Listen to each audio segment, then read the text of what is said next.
Good morning and welcome to Round the Globe on Aneke TV. First, the headlines.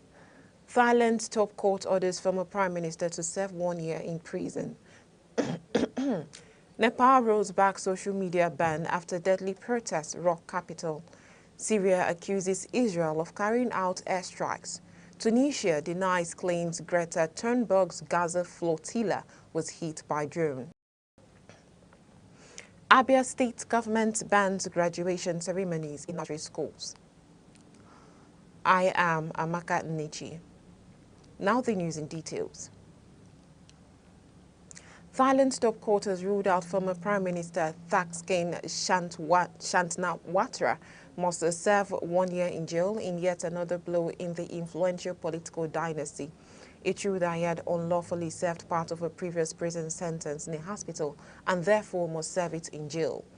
The high-profile case is linked to a previous corruption conviction. Thaksin and his family have dominated Thai politics since he was first elected prime minister in 2001. His daughter previously served as leader but was removed from office last month after the Constitutional Court ruled she had violated ethical standards in a case linked to a leaked phone call with Cambodia's Hun Sen. Still in Asia, Japan's Prime Minister Shigeru Ishiba has announced his resignation after less than a year in the role following 2 crashing election losses in midterm elections. His resignation came a day before opponents in his Liberal Democratic Party, LDP, were expected to vote him out. His departure sets the stage for yet another ruling party leadership contest in Tokyo, the third in 5 years. This is apart from 2 national elections, neither of the winners completed their term. But the country's future leader now faces a daunting task balancing fraught U.S.-Japan relations, rising inflation and a cost of living crisis, and a government that has lost its majority in both houses of parliament. In the meantime, Nepal has lifted the social media ban after it led to clashes between protesters and police that have left at least 19 people dead. Thousands of young people had forced their way into the parliament building in the capital, Kathmandu, asking the government to lift its ban on 26 social media platforms, including Facebook and YouTube, and also called it to tackle corruption. The country's Communication and Information Minister said the decision to lift the ban was made after an emergency cabinet meeting to address the demands of Gen Z. More than 100 people were injured in the protests, which also took place in towns outside the capital. We move to the Middle East. A Syria state news agency says Israel has carried out airstrikes in the central and western parts of the country. The country's foreign ministry condemned the airstrikes as a blatant infringement of its sovereignty and regional stability. There was no immediate comment from Israel. Previously, the defense minister Israel Katz said forces are operating in all combat zones and night for the security of Israel. Israel has carried out dozens of attacks across Syria after the fall of ex-president Bashar al-Assad in December, which saw an Islamist-led government settled by former rebels. Now we'll bring you stories from Africa. Tunisian authorities have denied claims that one of the Gaza-bound vessels carrying aid and pro-Palestinian activists, including Greta Thunberg, was attacked by a drone. The organizers of the flotilla, Global Support Flotilla GSF, said that the Portuguese-flagged vessel had been struck by a drone while anchored outside the port of Sidi Bou Said in Tunisia. All 6 passengers and crew were safe, they added. A spokesperson for Tunisia's National Guard told the Agence France Press news agency that no drone had been detected and that the investigation was ongoing. This news broadcast is coming to you live from Aneke TV. Remember, you can follow us on all social media feeds on Facebook, Instagram, X and TikTok, and right here on YouTube, all at Aneke TV. Now let's take a quick look at major developments in the news. Thailand's top court orders former Prime Minister to serve 1 year in prison. Nepal rolls back social media ban after deadly protests rock capital. Syria accuses Israel of carrying out airstrikes. Tunisia denies claims Greta Thunberg's Gaza flotilla was hit by drone. Coming up shortly, Abia State government bans graduation ceremonies in nursery schools. We're going to break now. Stay tuned. It's still Round the Globe on Aneke TV. Hello, I'm Debra Wakoba. I am Chidimike Mede. I am Uche Osai. I'm Chiwendo Ifeonwankwe. My name is Obo Obina Samson.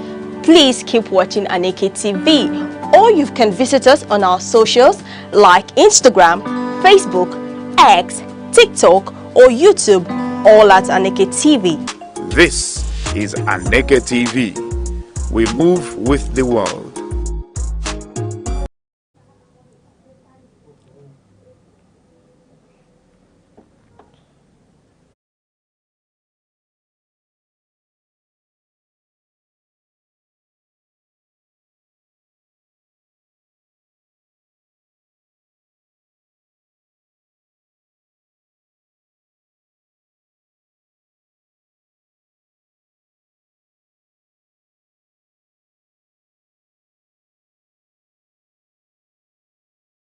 Announced this yesterday, barely 2 weeks after the exercise was kicked off.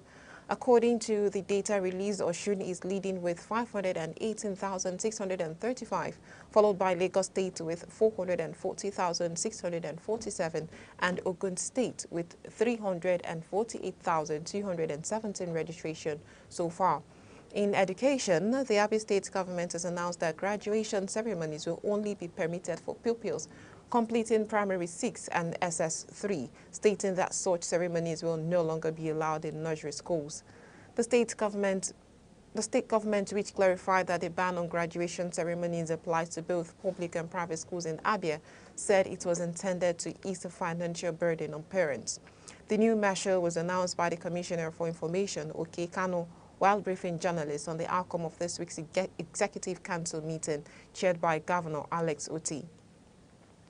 He also explained that the decision followed consultations with stakeholders in the education sector in the state. Still in education, the federal government is conducting a comprehensive mapping to identify those who are out of school or non-literate citizens across the country. The Minister of State for Education, Professor Shuaiba Ahmed, announced this yesterday in Abuja. She noted that with accurate data obtained from the exercise, the government will be able to enroll millions of Nigeria into literacy programs that are relevant, inclusive, and empowering. Professor Ahmed spoke at a ministerial media briefing to mark the 58th International Literacy Day with the theme, Promoting Literacy in a Digital Era. The minister explained that the aim of the mapping was to achieve Sustainable Development Goal SDG 4.6, which calls for all youths and a substantial proportion of adults to achieve literacy and numeracy by 2030.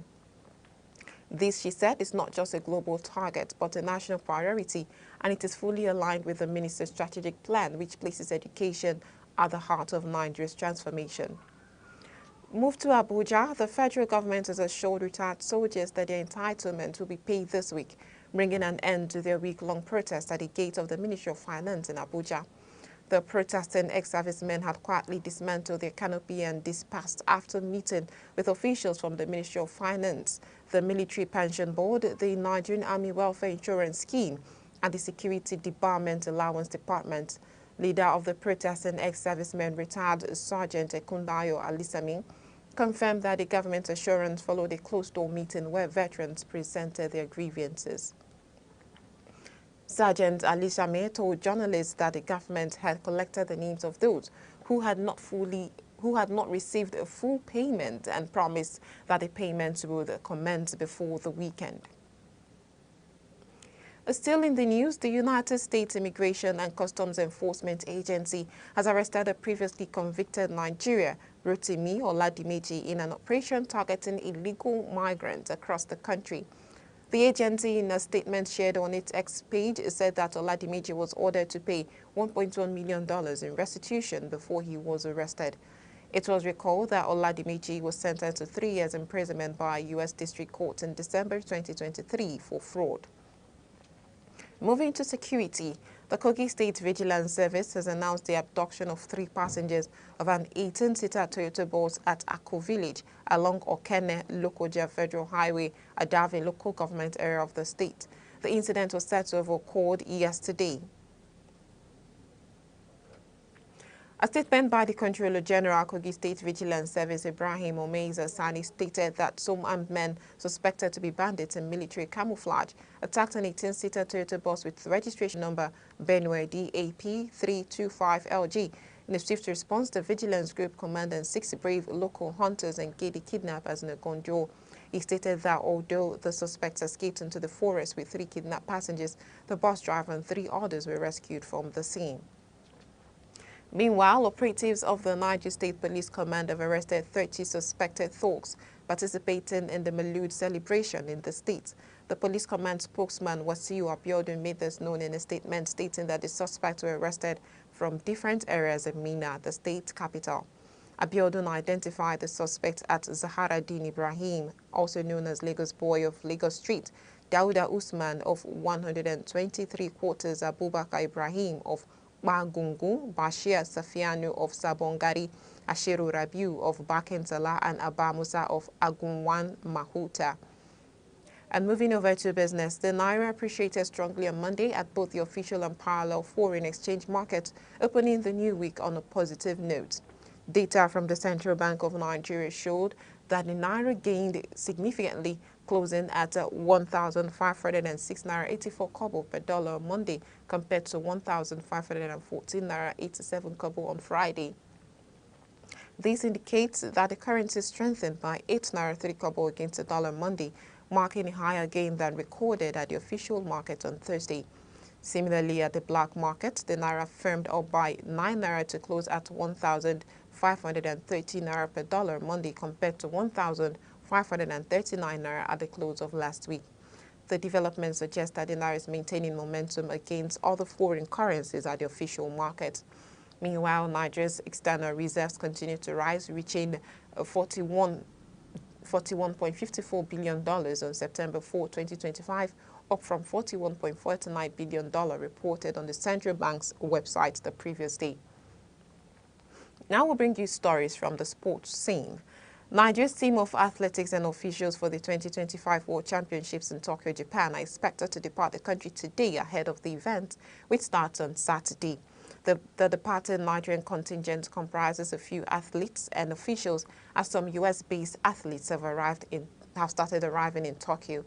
Nigeria will field 15 athletes in 11 events, which include the men's and women's 100 meters, women's 100-meter hurdles, men's 200 meters, men's 400 meters, men's 400-meter hurdles, men and women's long jump, men's shot put, women's discus, and women's hammer events. Still in the world of sports, the stage is set for a must-win clash between Nigeria and South Africa in the 2026 FIFA World Cup qualifier. The World Cup qualifier between both teams will take place at the Free State Stadium later today.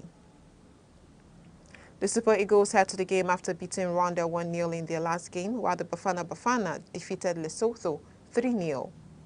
We head to the entertainment scene. Just like Dede and Joanna, Big Brother Niger Season 10 housemate Ruboy has been asked to leave the house after answering the red phone.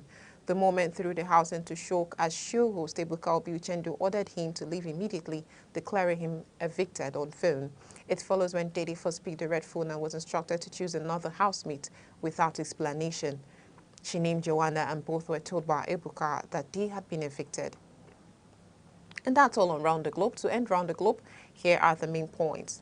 Violence top court has ruled that former Prime Minister Thaksin Shinawatra must serve 1 year in jail in yet another blow to the influential political dynasty. Nepal has lifted a social media ban after it led to clashes between protesters and police. We also told you that the Abia State government has announced that graduation ceremonies will only be permitted for pupils completing Primary 6 and SS3. And that ends the news. For breaking news and eyewitness reports, please call 0703-043-7110, or you can send a message across all our social media platforms on Facebook, X, Instagram, TikTok, and here on YouTube, all at Aneke TV. I am Amaka Nichi. Thank you for joining us.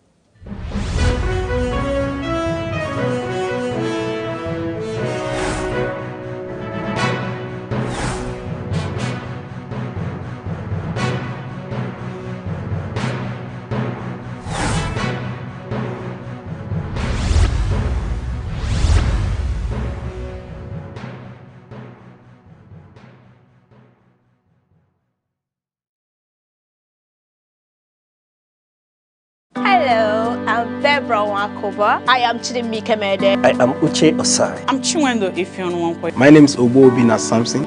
Please keep watching Aneke TV.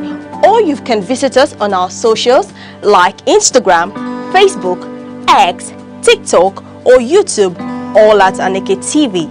This is Aneke TV. We move with the world.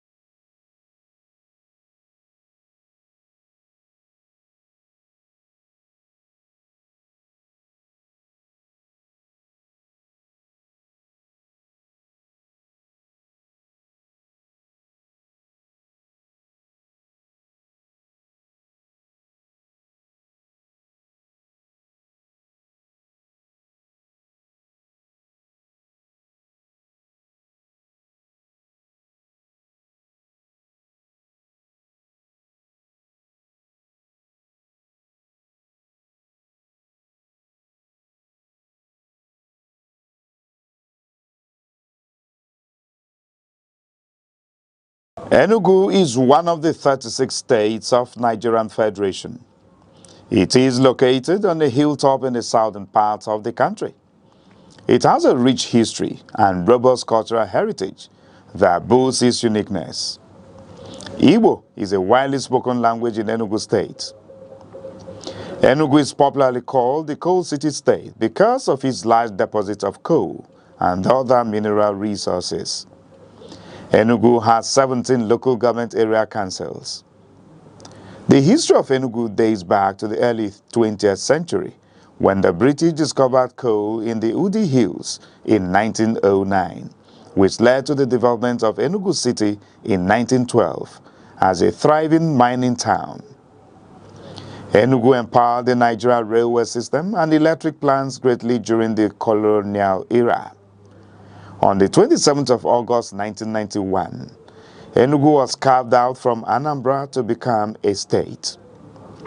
As the home of the Igbo people, Enugu's culture reflected in its music, art, and traditions.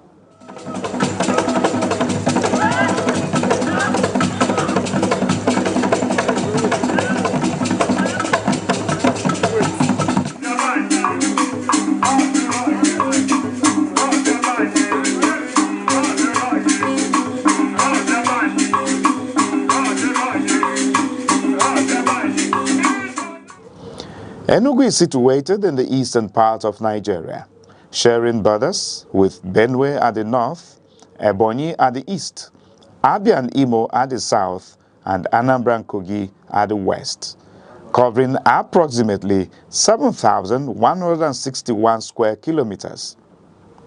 Enugu is characterized by undulating hills, forests, rivers, and fertile soil, making it suitable for farming. The state experiences significant rainfall with an average annual precipitation of around 2,100 millimeters and temperatures averaging 28 degrees Celsius. The people of Enugu State are predominantly Igbo, one of the largest ethnic groups in Nigeria. The Igbo language is a fundamental part of their culture and identity, with many dialects spoken across the state. Language plays a vital role in shaping the culture and identity of the Igbo people. Enugu is very rich in culture and traditional practices, one of which is the New Yam Festival, Iriji, which is a traditional celebration that marks the beginning of the harvest season. Another significant cultural event is the Masquerade Festival, Mmong, a colorful display of traditional dances, songs, and drumming. During this festival, different communities come together to showcase their masquerades.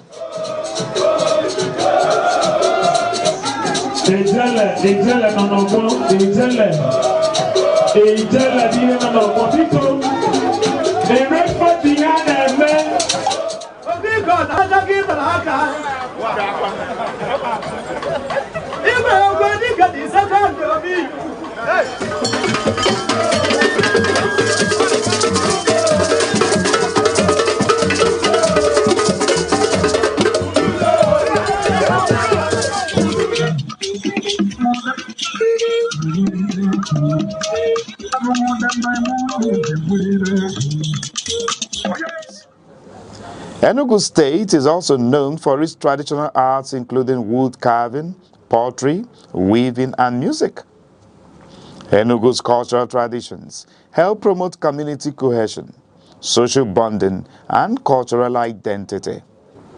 In the past, Enugu's economy was largely driven by coal mining. During the colonial era, Enugu was one of Nigeria's major industrial and economic centers. Today, Enugu's economy has become more diversified with some key sectors which includes agriculture, trade and markets, education and government, tourist centers. Enugu State is an important part of Nigeria, known for its cultural richness, peaceful environment, rich history and tourist attractions. From its coal mining history to its current role as an educational and cultural hub, Enugu continues to grow and contribute greatly to the development of Nigeria. To be a man is not to be hard, but to be whole. A true man feels, weeps, protects, dreams. He does not hide behind silence. He speaks with strength and softness. He carries responsibility, yes, but also joy. He provides, but he also hugs. He's not just a builder of homes, but a nurturer of hearts. A man is not less when he leans on others. He is more when he uplifts them. In truth, in tenderness, in integrity, that's where manhood truly begins. Humility. Humility is not thinking less of yourself. It is thinking of yourself less. It is the quiet dignity of those who serve when no one claps and rise when no one cheers. In a world shouting for attention, humility whispers truth. It chooses peace over pride and silence over show. It knows that value isn't in volume and honor isn't always visible. The humble carry unseen power. They lift others without needing a pedestal. And in doing so, they rise higher than ego ever could. Hello, I'm Debra Wakoba. I am Chidimike Mede. I am Uche Osai. I'm Chiwendo Ifeonwankwe. My name is Obobina Samson. Please keep watching Aneke TV, or you can visit us on our socials like Instagram, Facebook, X, TikTok, or YouTube, all at Aneke TV. This is Aneke TV. We move with the world.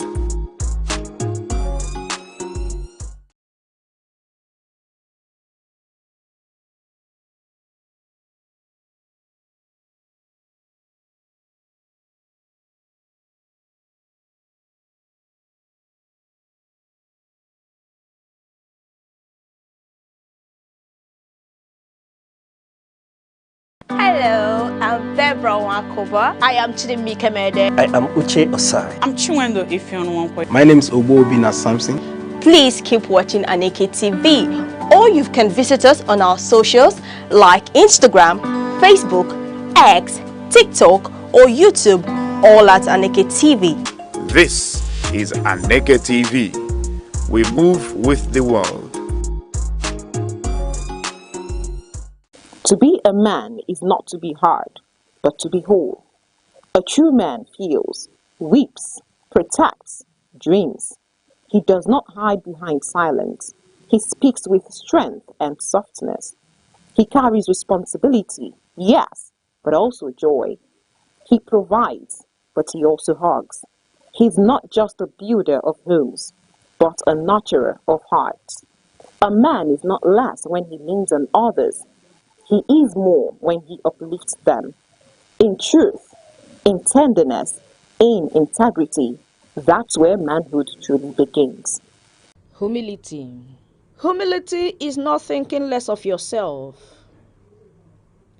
It is thinking of yourself less. It is the quiet dignity of those who serve when no one claps and rise when no one cheers. In a world shouting for attention, humility whispers truth. It chooses peace over pride and silence over show. It knows that value isn't in volume and honor isn't always visible. The humble carry unseen power. They lift others without needing a pedestal. And in doing so, they rise higher than ego ever could. Hello, I'm Deborah Wakoba. I am Chidimike Mede. I am Uche Osai. I'm Chinwendo Ifeonwankwe. My name is Obobina Samson. Please keep watching Aneke TV, or you can visit us on our socials like Instagram, Facebook, X, TikTok, or YouTube, all at Aneke TV. This is Aneke TV. We move with the world. To be a man is not to be hard, but to be whole. A true man feels, weeps, protects, dreams. He does not hide behind silence. He speaks with strength and softness.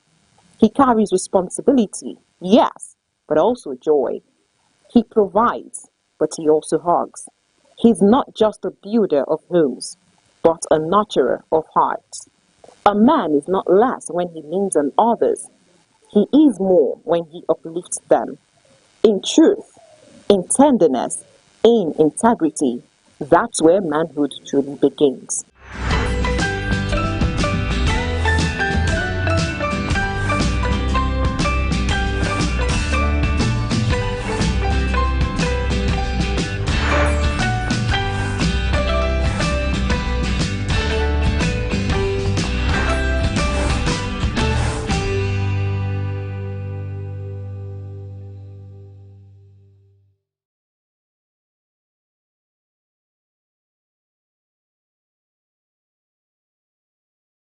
Good morning, Nigeria. Good morning, 042. Thank you for joining us today. You're watching Sunrise on Aneke TV. And your cheerful start to the day and your trusted morning friend, I'm Deborah Wakaoba, coming to you live from our studio here in Vibrant Enugu. Good morning, and I'm Uche Osai. Wherever you are, at home, in your office, or in traffic, thank you for letting us into your space this beautiful Tuesday morning. We are here to refresh, inform, and motivate. Yes, and it's Tuesday, September 9th, 2025. And we've got everything you need this morning, from news, weather, what's trending, and that feel-good sunrise spirit to kickstart your day. So, grab that cup of coffee or tea. Relax. Enjoy the cruise, because sunrise is here.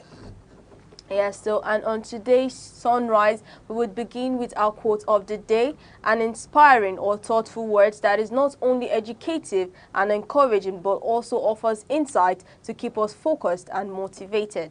Right after that, we'll give you today's stories from newspaper headlines. Key updates that you need to remain informed will be served hot and tasty. Yes, we've also got you your weather report for today, covering cities across the southeast, which will help you get well prepared for the day before you step out. And later, we'll take a look at today's celebrations to lift your spirit.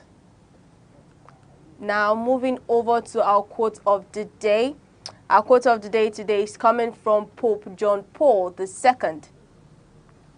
And in his quote, he says, we are all one family in the world, building a community that empowers everyone to attain their full potential through each of us. Respecting each other's dignity, rights, and responsibilities makes the world a better place to live. And you know that true progress and peace come not from selflessness or selfishness or division, that it brings unity, mutual respect, and shared responsibility. Now, I'm going to repeat that quote again. He says, "We are all one family in the world, building a community that empowers everyone to attain their full potential through each of us, respecting each other's dignity, rights, and responsibilities, make the world a better place to live." All right. Pope John Paul II, Yes. yeah, known for his humane approach to issues. His Holiness here speaks to us. You know, throughout his papacy, the family is very, very important to him, and he saw the world as a family. And here he is raising a key and fundamental issue, that of respecting one another. If we respect one another, Yeah. treat each other with dignity, with respect and honor, we won't have the crisis we have in the world will be solved. You won't have the Russia-Ukrainian crisis. You won't have the issue in the northeast. The security situation in eastern Nigeria will not be there, because we welcome and see each other. We see ourselves in As a family. yes, too. you see yourself in another person, and that way the world becomes a better place. Yes.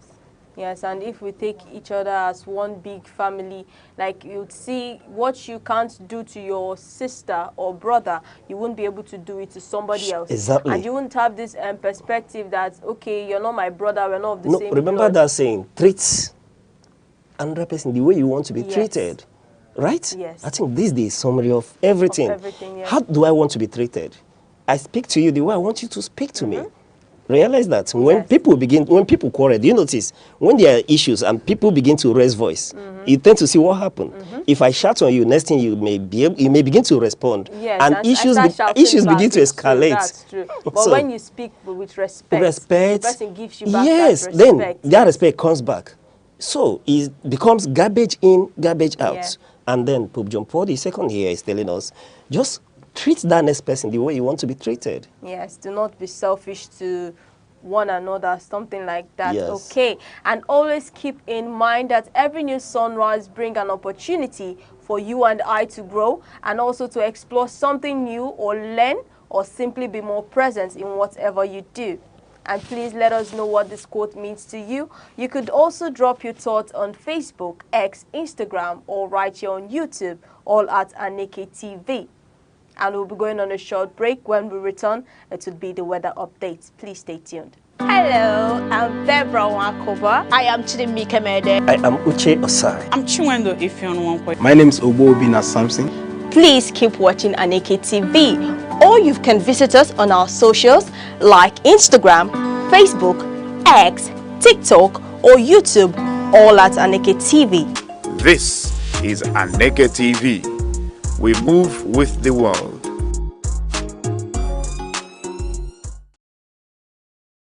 You're still watching Aneke TV. Stay tuned as we take a look at today's weather report across major cities in southeastern Nigeria. Yes, and we'll be taking from Oka. In Oka, the morning begins under cloudy skies with mild temperatures near 22 degrees Celsius by late morning. Rain develops and stretches into the early afternoon with highs reaching around 27 degrees Celsius. The afternoon brings intervals of cloudiness before evening showers return. And the night stays mostly cloudy with temperatures easing into the low 24 degrees Celsius range. And coming to the core city of Enugu, Enugu wakes up to a cloudy conditions. Starting near 22 degrees Celsius, rain is expected late in the morning, continuing into the early afternoon. Temperatures climb to about 28 degrees Celsius. By mid-afternoon, before tapering down into the evening, expect more cloud cover and occasional showers into the night, with temperatures settling around 24 degrees Celsius. And over to Abakaliki. Abakaliki starts the day cloudy with showers as early as 7 a.m. The morning warms to 25 to 26 degrees Celsius, but by midday, heavier rain sets in. The afternoon alternates between clouds and rainfall with highs near 29 degrees Celsius, and the evening brings a chance of thunderstorms before cooling back into the mid-20 degrees Celsius overnight. And over to that driving city of Owerri. Owerri sees a cloudy start with 22 degrees Celsius in the morning. Rain develops by mid-morning, persisting into the early afternoon. Skies remain mostly cloudy into the evening, with lighter showers returning around 3 to 4 p.m. Temperatures rise to 26 to 27 degrees Celsius in the afternoon before easing back to 23 to 24 degrees Celsius at night. And lastly, we have in Umahia. Umahia begins the day cloudy also, with rain arriving from early morning through the late morning. Temperatures climb steadily to 27 to 28 degrees Celsius by early afternoon. More showers are likely between the evening, after which conditions turn mostly cloudy. Evening temperatures drop into the mid-20 degrees Celsius with a calmer night expected. So, wherever you are in the southeast today, stay safe, be comfortable, rain or shine, we've got you covered. This is your weather report today on Aneke TV. We'll be right back shortly.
Hello, I'm Debra Wakoba. I am Chidimike Mede. I am Uche Osai. I'm Chinwendo Ifeonwankwe. My name is Obina Samson.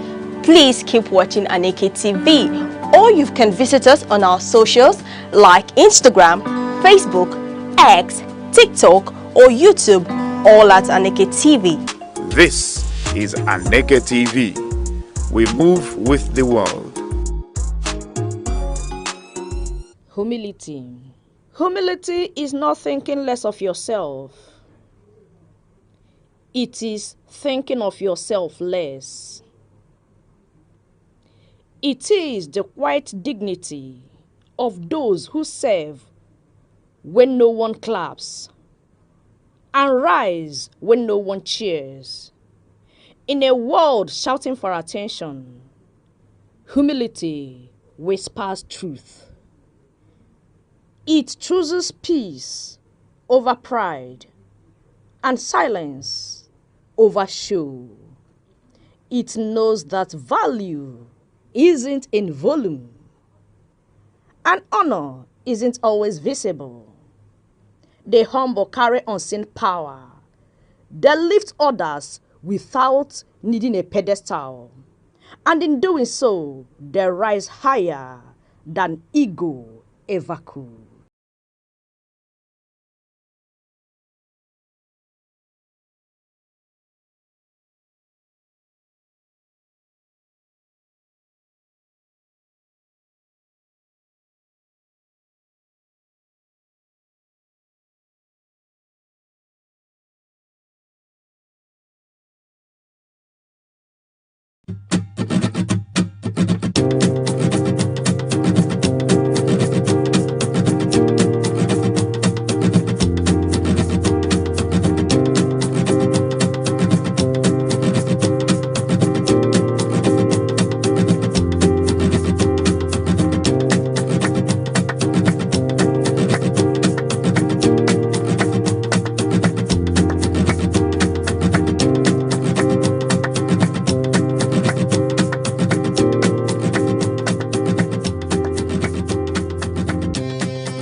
You're still watching Sunrise on Aneke TV. Now let's see what's making front page news today in The Nation, Punch, Vanguard, and The Guardian newspaper. And on today's paper review, we have a guest, a veteran journalist and an experienced analyst, Mr. Abuchi Anwe. Thank you for joining us today on Sunrise. You're welcome, sir. Thank you. Good Mr. morning. Abuchi, good morning. Welcome. It's good to finally see you. Thank you. You're welcome. Now moving over to the headlines on The Nation paper.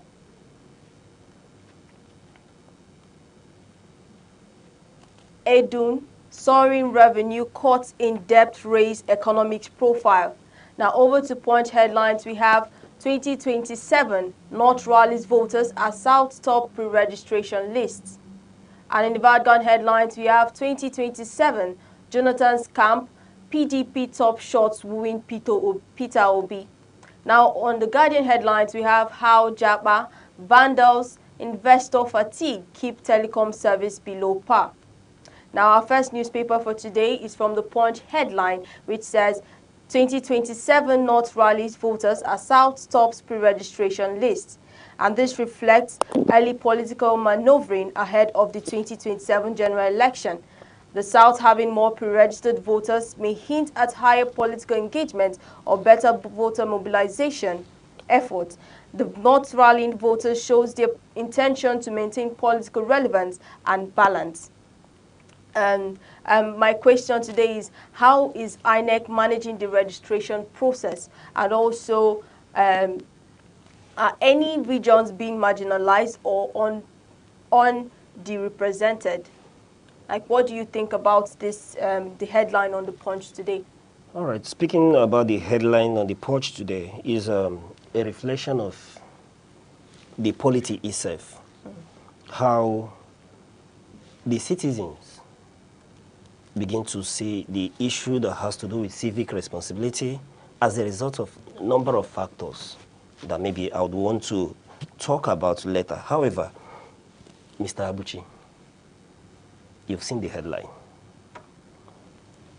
talking about voter apathy, but I want to bring it down to the Southeast, because when you look at the numbers, the Southeast seems to be where you have the highest number of apathy. For instance, in Enugu State, it's only about 800 plus. If you look further, Abia State, only 1,000. In fact, it has to take, Erufai was in Imo State the other day, preaching to our mothers to please participate in voter registration exercise. I don't know, how do you view this? Thank you so much. The voter, well, you call it apathy. Apathy may be for some reasons leading to people having apathy towards a particular issue or a particular event. And you could remember that the outcome of the 2023 general elections, particularly the presidential election, and in some other places, the governorship election added to that, may have been something that the outcome was against the run of play, was against the expectation of people, particularly those who went to vote, and probably those who stayed behind to when the votes were counted. And in the end, something happened. And based on that, it may have informed their disposition, their apathetic attitude towards, participating in future general elections. And anything pertaining to future general elections, which include registration of voters and things like that, they may not feel enthusiastic, they may not be excited to do that because of the feeling that even if you go to vote, perhaps at the end of the day your vote might not count. So what's the point,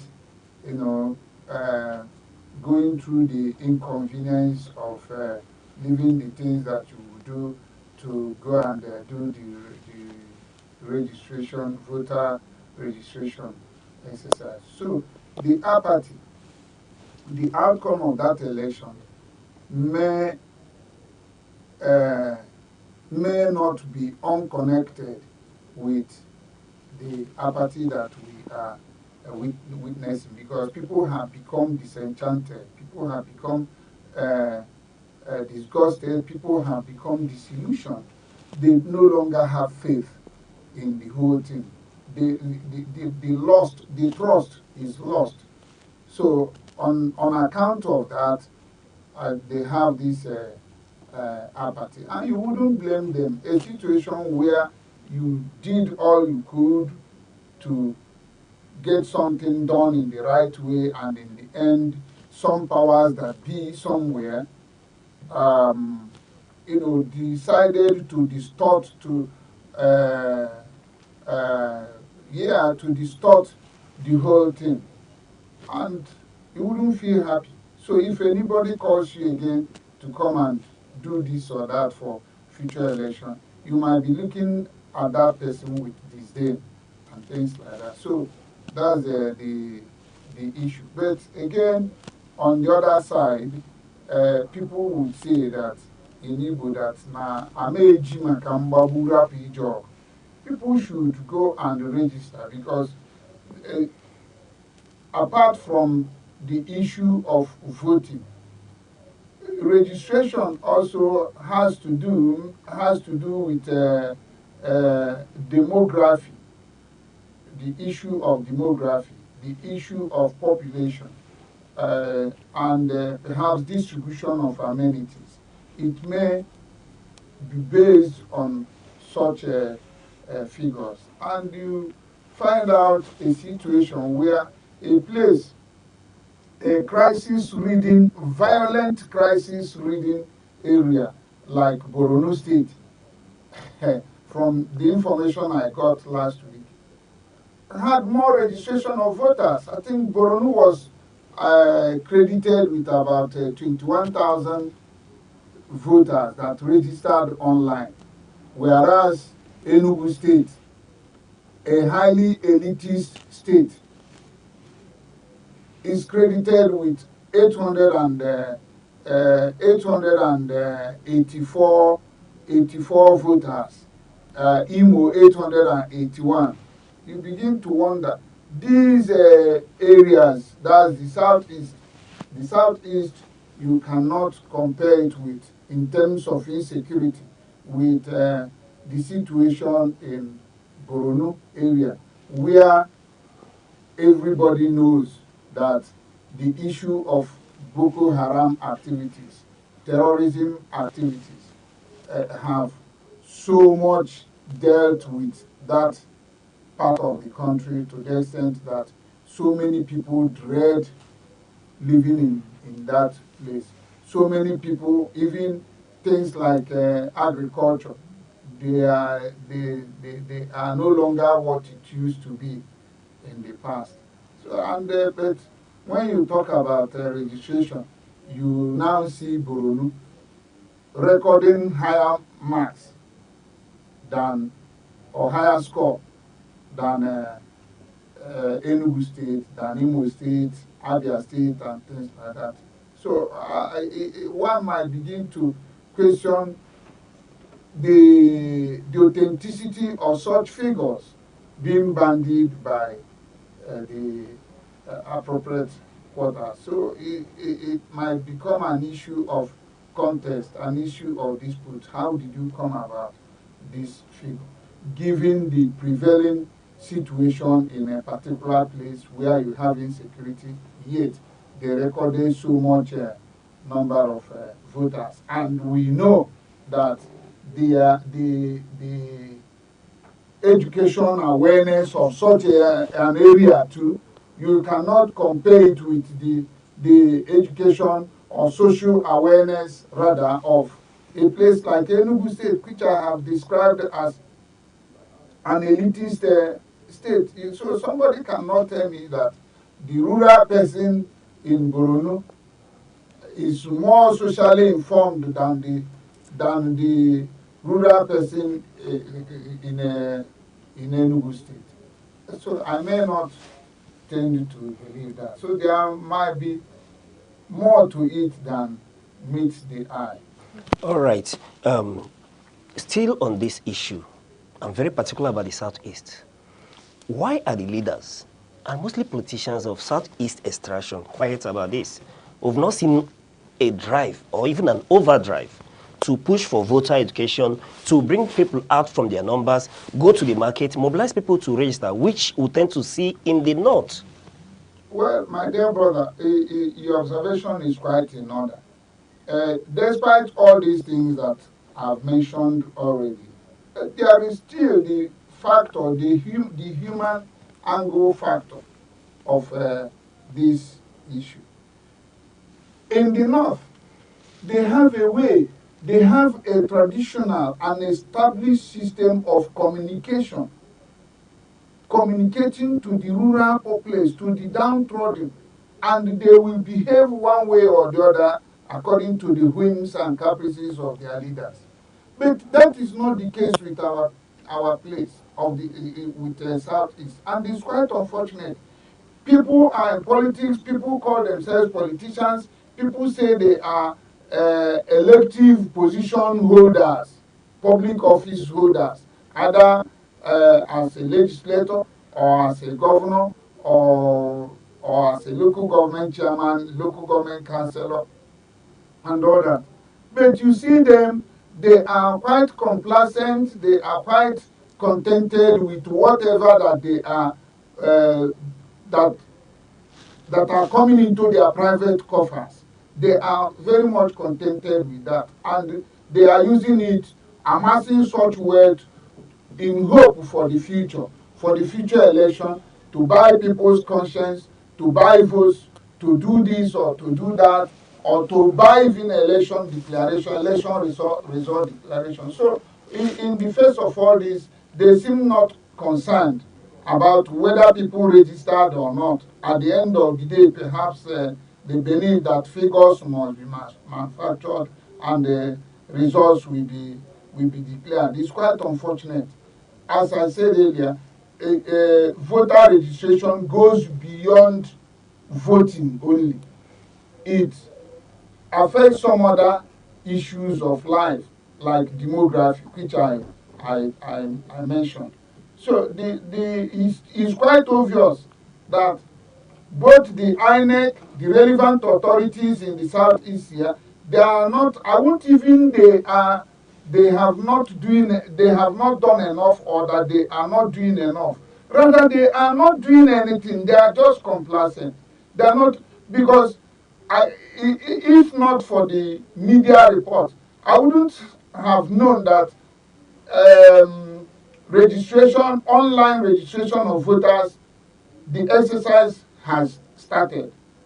But in the past, I could remember, such a thing would have been a week, 2 weeks, a month, even 2 months before the commencement of the exercise. You'll be hearing it on radio, you'll be hearing it on TV, you'll be hearing it in the streets. Everywhere, people will be talking about it, people will be mobilizing. But here you have councillors who are supposed to be very, very close to the grassroots. But the councillors are there, they are not doing anything. They are not mobilizing their people, they are not mobilizing members of their ward. The local government chairman, the same thing, the legislators, and then those are the executive arm of the state. They are not doing, they seem not to be doing anything to mobilize, to drum the consciousness to people, to create the awareness for people to go and register, to tell people the reason they should go and register, that it is not just only for election purposes, but for some other purposes. You encourage people, you encourage people, even those of them that have become disillusioned based on the outcome of the last election. You try to woo them, you try to encourage them, you try to rekindle that confidence, that hope in them, that all could still be remedied in the next election. But they are not doing that. the politicians, the INEC as a body vested with the responsibilities of conducting elections and things like that. Even the National Orientation Agency, they are not doing anything. So I won't say they are not doing enough, but rather they seem not to be doing anything towards creating awareness, towards mobilizing people to go and register for the voters registration exercise. It's quite unfortunate, my dear brother. So your observation is quite correct, and it is worrisome. It is worrisome, the attitude of our politicians, because they are the ones that ought to be mobilizing people. There was a time in the past, people, some prominent persons in the society, they will go to their villages, they will go to their locale to mobilize people. And how do they do it? They bring all manner of incentives that will encourage people to come and stand in the sun and then or under the sun, and they do the registration. Like they will provide them with drinks, something like that.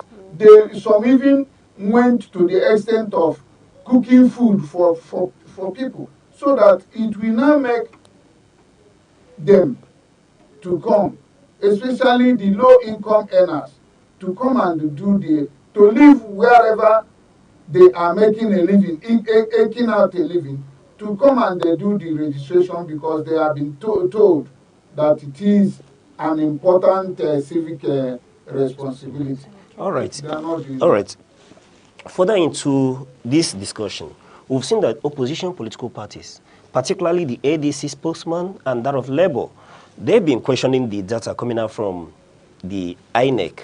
Given the high numbers we've seen in Osun State and Lagos State and other states in the Southwest, do you support the view for an independent auditor to, go into the data of INEC, see if these numbers coming out are authentic and genuine? There is every reason. As I said earlier, I just cited an instance. I said a case in point is Borno State, where you have case of insurgency over years, for many years now. And in Enugu here, you don't have a similar situation. And that Enugu is more egalitarian, Enugu is an elite state and things like that. And yet, are they telling us that people in Borno State, that they have more access to the social media to register online than people in Enugu or people in Abi? Are they saying that they have more awareness, better awareness, greater awareness socially than people either in Enugu State or in Abia or any part of the Southeast? The answer is no. So that is why the figures that they are banding, I said it, that it has become questionable. It has become a matter of dispute that they need to do to convince people that these things are not manipulated figures that they are dishing out. INEC has not. People have formed widespread apathy, disillusionment about INEC, because of the way and manner they handled the conduct of the last election, particularly in declaration of the election results, the presidential election results. It has become a questionable issue, leading to that disenchantment. And the INEC, so far, they have not showed any sign of remorse. They have not showed any sign of remorse. They are not even assuring people that 2027 election is going to be free and fair. They are not doing that. Rather, what we are seeing is that the body language of INEC seems to be that of what happened in 2023 might be tripled in 2027. And all these things, when people see all these things, they read meanings into them, and then they begin to form the opinion of disillusionment. So INEC, the figures that they are banding, how can you say as at just within 2 or 3 days that registration exercise started. Yes, it's a fact that there is going to be governorship election in Osun State either during this year or next year. But that is not enough reason for a place like Osun to have recorded 372 as at as at last Thursday when the figures were showed to me. I came across the figures. You see that Osun ranked the highest with 372,000 voters. I mean, it's quite unbelievable. And then the next was Lagos. The next was Lagos. And Lagos, they don't have any election coming up in Lagos, in Lagos, any general election coming up in Lagos, unless local government election. So how can Lagos have recorded such a figure, even when Lagos was under controversial situation, circumstance during the last election, where even people accused the INEC of depleting the figures of one of the candidate presidential election, that even though the candidate was declared as having won in Lagos State, but still that the figures they declared for him was far less than the actual figures that he scored, actual votes that he recorded in Lagos State. So the figure, INEC, the onus lies on INEC now to prove to people that the figures that they have released pertaining to the ongoing online registration of voters, that they are quite incontrovertible, that they are quite genuine and authentic, that there was no manipulation, so to say, pertaining to those figures that they are issuing to the public. All right. Okay, thank you very much for your insights on this. Now moving over to our second paper for today in the Vanguard headlines that says 2027 Jonathan's camp, PDP top shots wooing Peter Obi. And Peter Obi, seen as a third first candidate in 2023, is being courted by major PDP figures. And my question is, why do you think the major figures of PDP are trying to woo Peter Obi into their party? All right. Peter B is a sellable candidate, as far as we are concerned. Given what happened in 2023, it's quite obvious that, yes, he is a bride any suitor would woo. Yes, he is sellable, he is marketable, and it's obvious that wherever he goes, his movement, he commands what they attribute today as the largest movement in political history across sub-Saharan West Africa.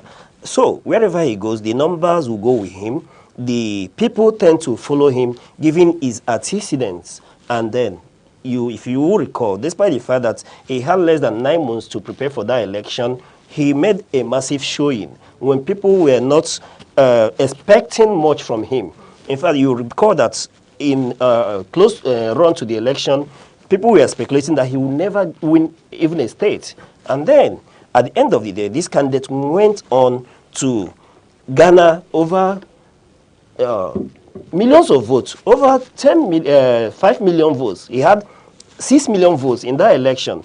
And then when you compare that to the already established runners like Atiku Abubakar, and then Bola Ahmed Tinubu, who is in or from a leading ruling political party, when you check the votes and the number of states they shared, 12 each, is not far-fetched. At the end of the day, I feel PDP has realized their mistake, letting Obi move away in 2020 to go join Labour. They are realizing their mistake. However, I would want to revert to Mr. Abuchi on this. Given that we are in 2025, the election is still 2 years ahead. And then, instead of talking about the dividends of democracy, we seem to be talking about 2027 election. Well, yes, talking about, they seem to be talking about 2027 election. They need to do that because uh, they know what it takes to prepare for any coming election. That you don't start preparation for any coming election on, in the year of that election, or even just few days, few months to that election. Uh, there is more to it than maybe an ordinary person can imagine from the periphery. So you think of mobilization, you think of creating awareness, you think of not just creating awareness, but convincing people why they should go one way or the other. And in terms of sharing of positions, there have to be meetings upon meetings to discuss these issues of how to share or how to distribute the positions, who becomes what, who gets what in the end. All these are variables that come into play as you move towards another election. So they are they are right to do that, but like in other climes, like in the United States or even the United Kingdom, particularly the United States, that we know they run a similar system of 4 years, like Nigeria. They start early. I could remember when Obama, before Obama became president, there was this visit that he took to Kenya. I didn't know that it was because of the political interest that Obama had there, because I read it in either one of these international magazines. News, is it Newsweek? Yes, Newsweek or Time magazine. It was in one of those magazines that I bought that I read, and they were talking about one American senator going back to roots, paying visit to Kenya and all that, and visited a family in Kenya. I didn't understand until even Obama undertook that tour of Kenya, that visit of Kenya. I think even 3 years or so before the election that brought him to power. But they were doing that. It didn't stop the American government from running its course. It didn't stop people from doing carrying out their responsibilities as elected people, as people holding public positions in the United States. But it is only here in Nigeria that people devote a whole lot of time in going about politicking without doing anything. They will now abandon all that they need to do for the people. They will abandon them. What you'll be hearing, their thinking, their activities, their actions, everything will now be centered on politicking, on 2027, 2027 this, 2027 that. Nobody is talking about any other thing again. Nobody is talking about good governance. Nobody is talking about, like you said, dividends of democracy. It's quite unfortunate that Nigeria, we have found ourselves in such quagmire, in such a situation. It's because those politicians, they are bereft of the ideas, of the laudable ideas and goals that they will embark on to improve the well-being of the people. The well-being of the people that the supposed people who elected them into office, to serve them. They are not serving them, rather they are serving their personal interests. It's quite unfortunate. I'm talking about the PDP camp, trying to shift to P2P. The media might be reporting anything just to sell their papers. Because it was the same, it was yesterday that some of these newspapers that are writing today about Jonathan's camp shifting to P2P, The same newspapers carried news reports yesterday, just within 24 hours, of the same Jonathan preparing against the will or the wish of his wife, positioning himself to run for presidency. The same Jonathan, now Jonathan's camp and PDP, they are winning P2P. So which one do we believe? Is it the one that Jonathan is gearing towards running for the presidential election in 2027? Or do we believe that the Jonathan's camp is now supporting P2B's presidency, winning him to join PDP?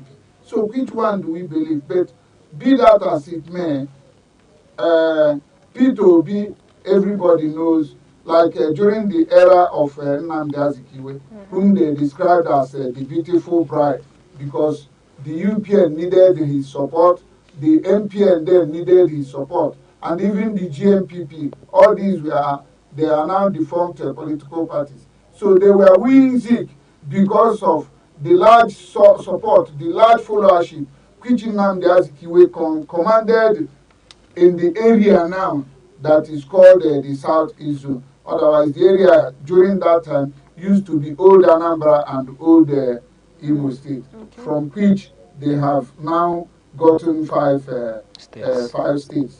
So that was the case that time. Zik became the beautiful bride because he had that large followership in the then old Anambra and old Imo State. So P2B, the same thing is applicable to P2B. P2B is today like the leader, the figure, the brand name of a movement, of a political movement in Nigeria. And any politician ignoring the P2B factor is doing so at his own expense, to his own peril. There is no doubt about that. That is why maybe some of these political actors and their political organizations will be wanting to have P2B. But P2B, if you are talking about PDP and P2B, anybody talking about that should also remember the weak factor. The weak factor in PDP. Wike, as of today, PDP belongs to Esom Wike, whether anybody likes to know, to believe the fact or not. So, and it is Wike who will determine what happens in PDP in the next election. Unless anything happens and he loses grip and control of that political organization known as PDP as it is today. But given the prevailing circumstance, since particularly after the last general election, I think Wike is totally in firm control of PDP. And everybody knows where the mind of Wike might be going. So to say that PDP might be available for P2B, one needs to re-examine that thinking twice. All right. Sir, still talking about this issue. Yes, you've spoken very clearly about the PDP, the direction, but let's take a look at Goodluck Jonathan again. At the end of the day, will you support him coming back into partisan politics to contest election? What did Jonathan, what did he leave behind at Aso Rock? Why won't people go home with honor and integrity instead of trying to rubbish their honor and integrity because of self-delusion? People are now deluding him, making him to believe, because he feels that he has served one term and the Constitution makes provision for a maximum elective service of 2 terms of 4 years. So he feels that maybe because because Tinubu comes from the south, and there is this understanding of swinging the presidential position between the north and the south. that since Tinubu is going to serve, 4 years, maybe Jonathan will be drafted to serve the remaining 4 years. That is to let the southern part of Nigeria, serve out the remaining tenure of 4 years. Probably that's the impression they sold those handling Jonathan now, those wooing him. That's what they may have sold to him that made him to come out, because the North seems to be aggrieved with Tinubu. They are not happy with the way things are going for them under the regime of Tinubu. And there is this fear within the northern circles that if Tinubu is allowed, or if Tinubu goes for a second term and becomes a president again for a second term, that he may, as things are not palatable for them now, that it may be worse during the Tinubu second term, because he's during that time is a clear case of he's no longer going to seek for election again in Nigeria, having become president for a second term, so he can do anything he likes. That's the fear. They now feel that Jonathan might be a lesser evil in quote than Tinubu, so they would like to go for him, because some skeptics may not believe what P2B has said, that he will run for only single term, that he's not going to seek re-election after his first term in office. So some of them that are skeptics, some of them may not have believed him based on issue of distrust. They may not have trusted him that he will keep his words. So it's better for them to look for somebody who is already barred by the constitution from having a second term, from having a third term, if he succeeds in becoming president again. So that's the kind of thing they may have sold to Jonathan, and then try to use it to lure him. But if he's really a statesman, he will reject such a move and then work with P2B. After all, let us narrow it to tribal level. If not for the Igbos, Jonathan may not have made any impact in his administration. And he derived tremendous support, very wide support from the Igbos, to the extent that even after he had lost the election, the Igbos were still in the trenches fighting for him. For the first term of Buhari, the Igbos were still fighting for Jonathan. They were the most vocal. Even his South brothers were just mute about the whole thing. The Southeast, they carried it upon themselves. The Igbo people, they carried Jonathan upon themselves and things like that. But in the end, what did they benefit from Jonathan? Even when they were having issues with Buhari administration, Jonathan couldn't come up to even speak up for the Igbos. So now he is coming again, and what one may ask is, what did he forget at Asura? What did he forget there that he is now angling to go back to Asura to maybe to collect or to do? What did he forget there? He should be a person of integrity, as he wants us to. He would want us to believe. He should be a person of strength of character, of honor, and forget about this issue of politics. Even when his wife was reported to have been against his coming back to, or his move to seek to come back to power. So he should be mindful of that. People would expect him to be reasonable enough, to be statesmanly enough, to support the presidential aspirations of P2B. P2B served him, P2B was loyal to him, P2B at a point became the head of his economic team, and he rendered good service to him. So now is a kind of payback time.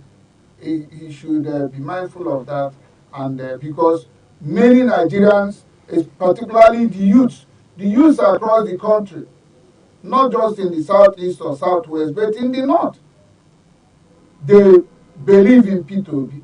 So since it is a movement, a mass movement, Jonathan should support and also rally support for P2B for the good of Nigeria, for common good.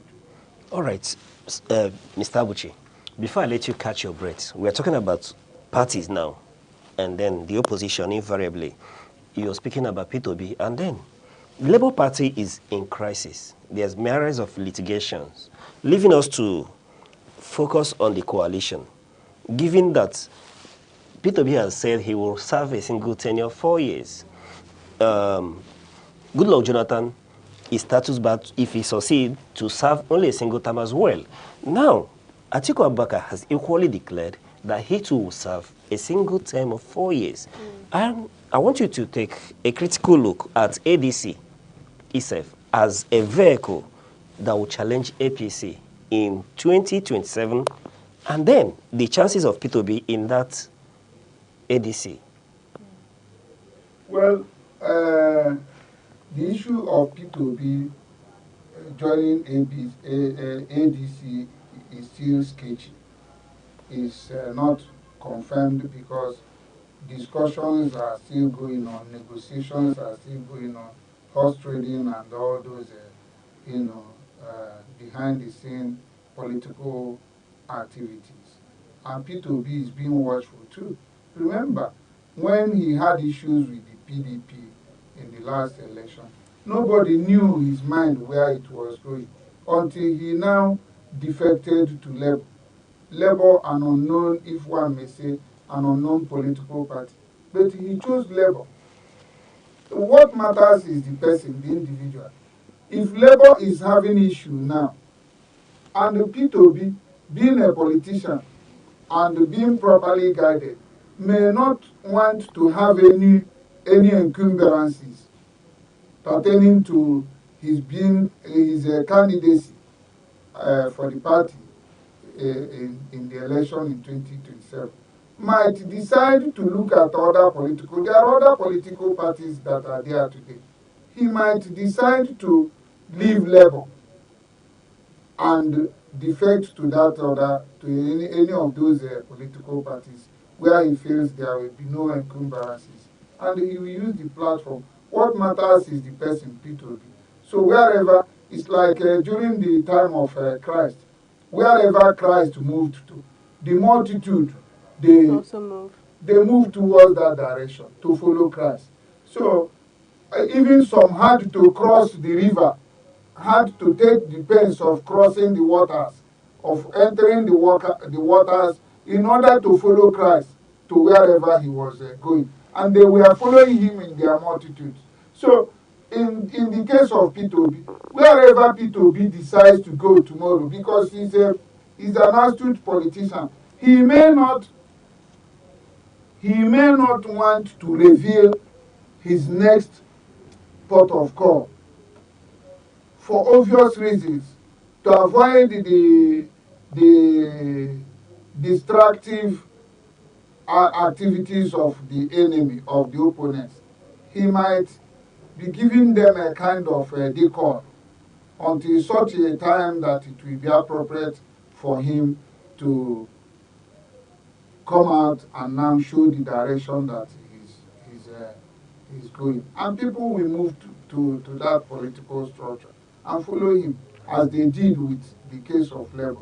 So whether PDP, I don't think P2B would like to go to PDP. With weak area, P2B might not like to go to PDP and begin to have problems tomorrow. So, and then for ADC, we have seen the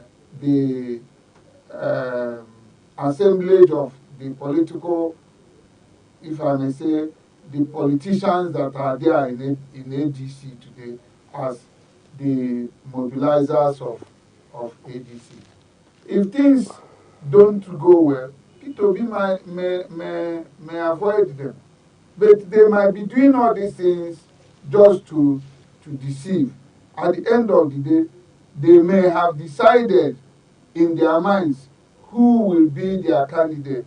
Just like APC decided as they were forming APC in 2014, 2015, when some politicians felt aggrieved with what was happening, the way things were going in Nigeria in the wrong way, a situation where some parts of Nigeria had fallen into the hands of terrorists as their own territory, and they mounted their flags here and there, particularly in some local governments in Borno State, and even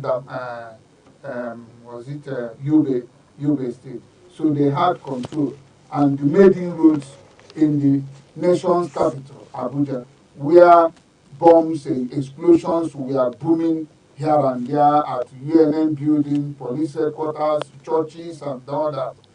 So, and the people felt bad. People felt disillusioned, disenchanted with that particular government.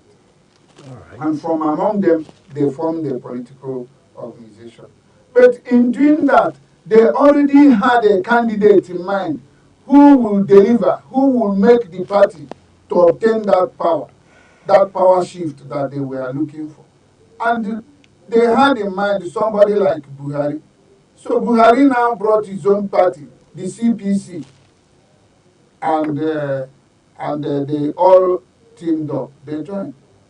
Yet, the same Atiku contested for the presidential primaries of APC in 2015. Rochas Okorocha did, Kwankwaso did, and Buhari did. But in the end, the party decided that it was Buhari, and they chose Buhari in that their presidential primaries. And Buhari emerged as the party's flag bearer and went ahead to win the election. So, in the same vein, they might be, so many of them may have settled for P2B, but waiting for the appropriate time when there will be presidential primaries, and then perhaps they will mobilize support for Obi to win. And once Obi becomes the flag bearer of the party, of course, he becomes the flag bearer, and on that premise, he will run for that election. And you know that where that happens, of course, he will get a strong support, particularly in the northern part of Nigeria. All right, thank you. All right, thank you very much for that. Now we'll be moving lastly to the paper for today and the Nation headlines that says Edun soaring revenue, cuts in-depth raise economics profile. Now, Finance Minister Wale Edun is painting a positive picture of Nigeria's economy and is likely referring to improvements in revenue from oil, taxes or customs, and possibly reduction in borrowing or debt servicing costs. Mr. Abuchi, I would like to know your take on this issue. Well, straight to the point. Somebody says, I would like to say this in Igbo. If anybody doesn't understand it, please, my apologies. Okay. But you may have to ask somebody sitting beside you, what does that mean in Igbo? They will say that, particularly within Dimo, Abia State ISIS, that no one area taroga, bake mwe amu, ona bakela. That's the dialect of Do you understand that? onye area taroga. And somebody was sick, and then in the end, the person recovered. But as the person was recovering from that sickness, the person's child died. So would you say that the person has actually recovered from that sickness? Okay. That's the issue. So you say the economy is improving or the revenue is improving. Yes. What is the impact, the positive impact of this revenue that you claim that it is It has improving? improved. What is its positive impact in the lives, in the well-being of Nigerians? Nigerians, we are talking about the well-being of Nigerians. We are saying the economy, the revenue has increased. The revenue has increased in the pockets of private individuals. has the increment, the increase of the revenue, what has it done to the benefit, to the common good of the people, of the masses? What is the state of their well-being currently?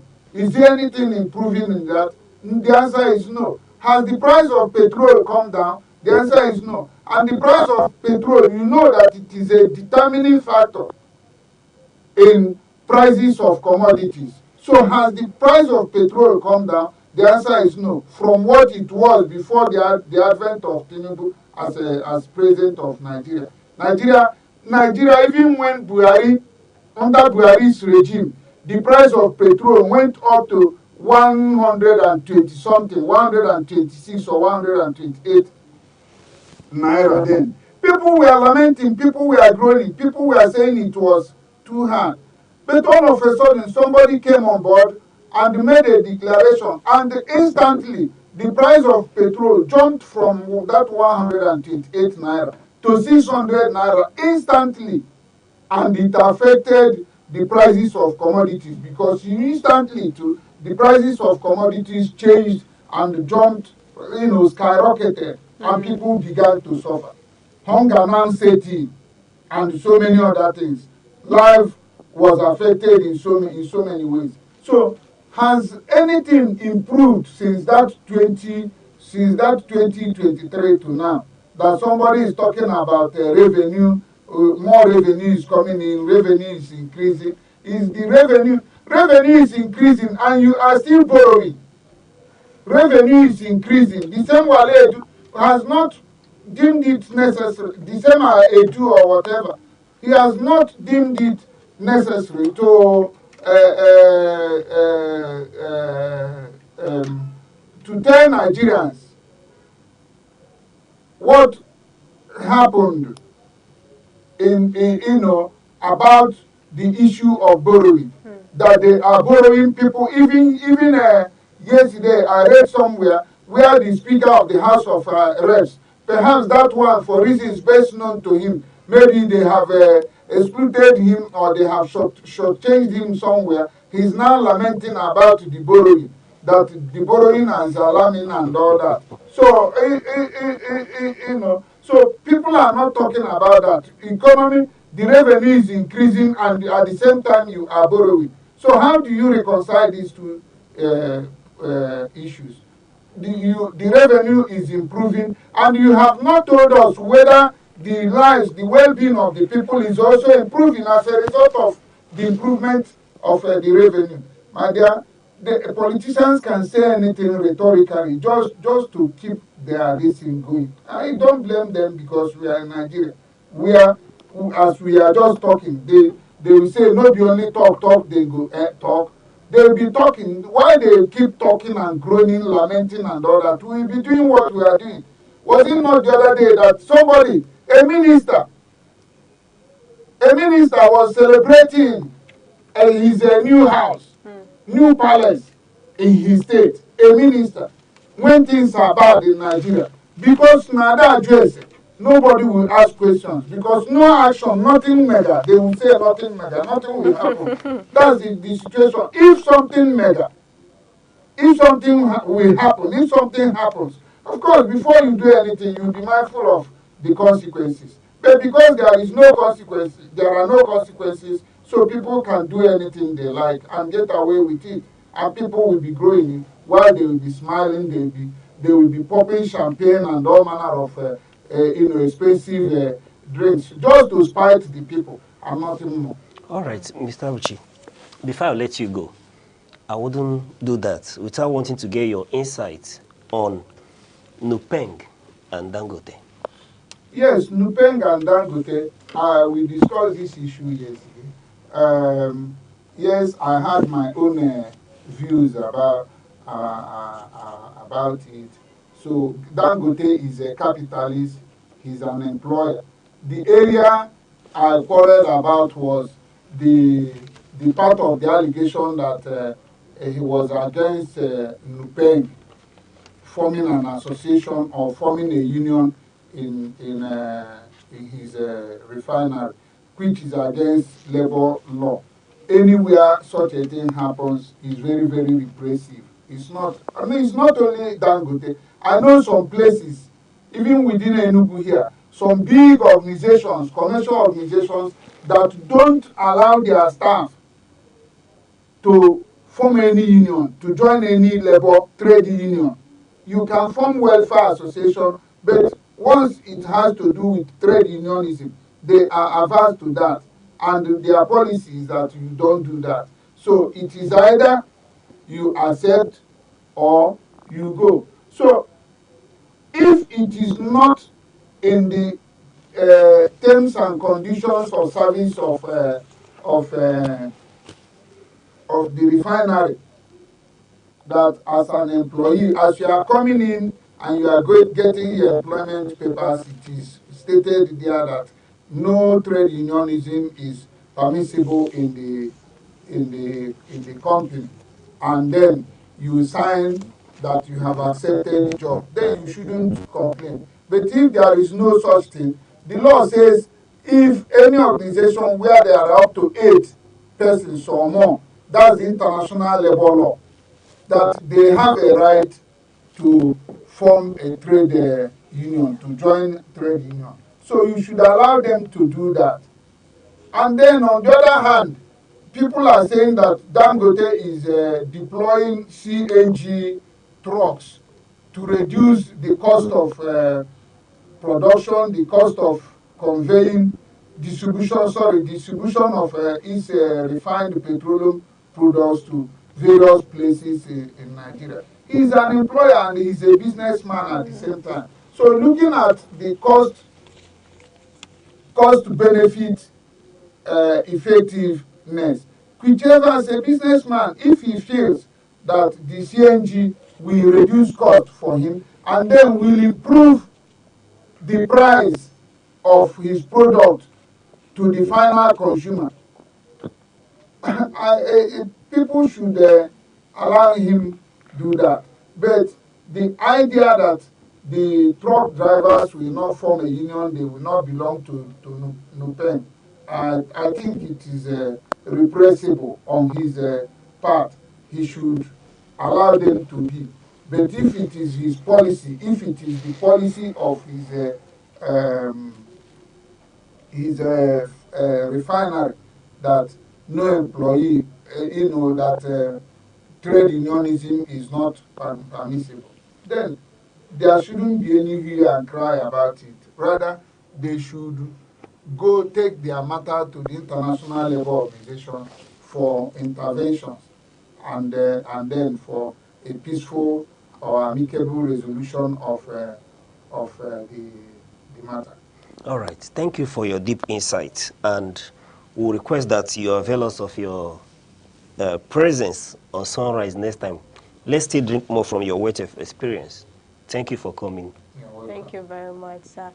Thank you. And please do not forget that you can also grab physical copies at your favorite vendor or catch the e-papers online.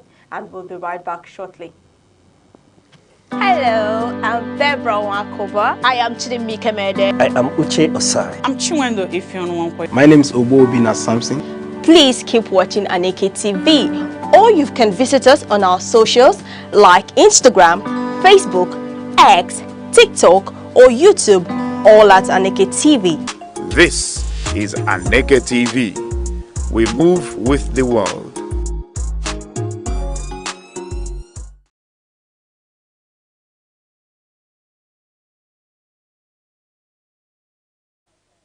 Thank you for still remaining with us on the show today. Well, before we call it a day, I would like to say something or a few words to you all, and it's about the ongoing voter apathy and then people's reluctance on voting or on registering for the upcoming election. Now, most of you might not know what voter apathy means, and I would like to say voter apathy.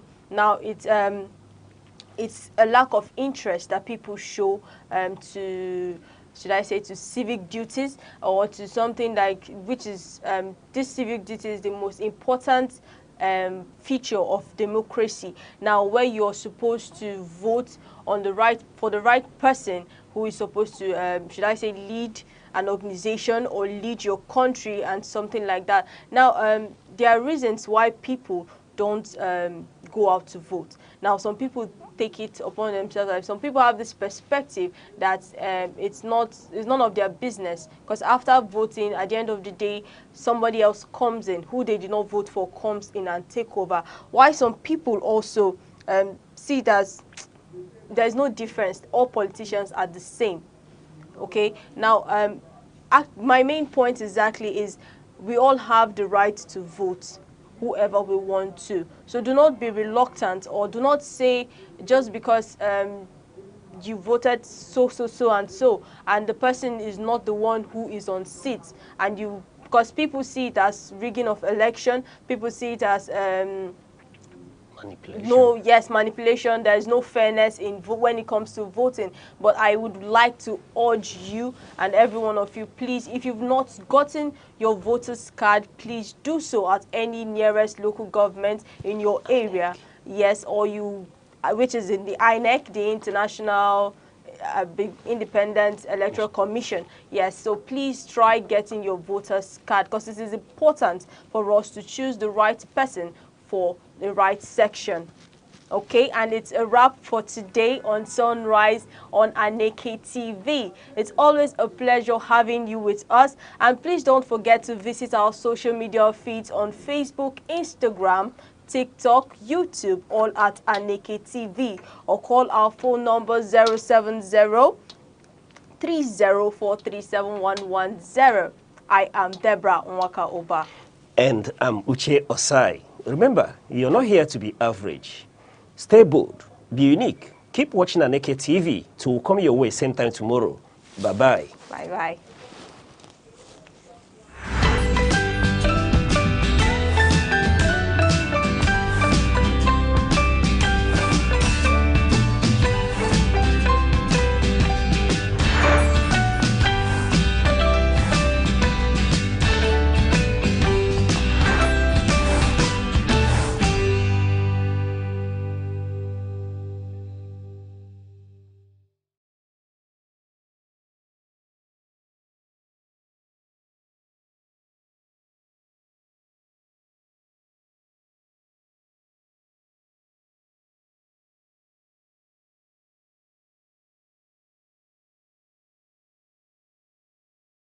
Hello, I'm Deborah Wakoba. I am Chidimike Mede. I am Uche Osai. I'm Chinwendo Ifeonwankwo. My name is Obina Samson. Please keep watching Aneke TV, or you can visit us on our socials like Instagram, Facebook, X, TikTok, or YouTube, all at Aneke TV. This is Aneke TV. We move with the world.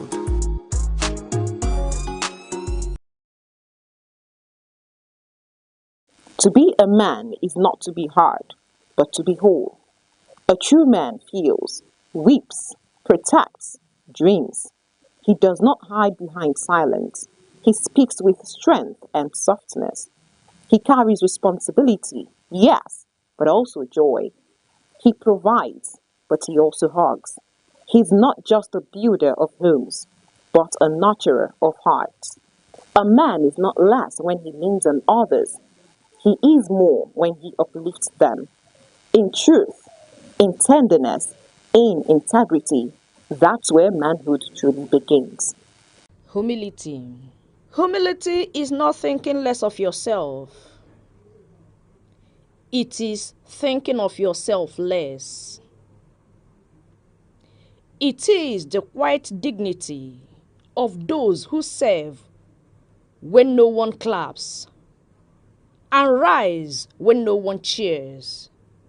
In a world shouting for attention, humility whispers truth. It chooses peace over pride and silence over show. It knows that value isn't in volume and honor isn't always visible. The humble carry unseen power. They lift others without needing a pedestal. And in doing so, they rise higher than ego ever could. Hello, I'm Debra Wakoba. I am Chidimike Mede. I am Uche Osai. I'm Chiwendo Ifeonwankwe. My name is Obobina Samson. Please keep watching Aneke TV, or you can visit us on our socials like Instagram, Facebook, X, TikTok, or YouTube, all at Aneke TV. This is Aneke TV. We move with the world.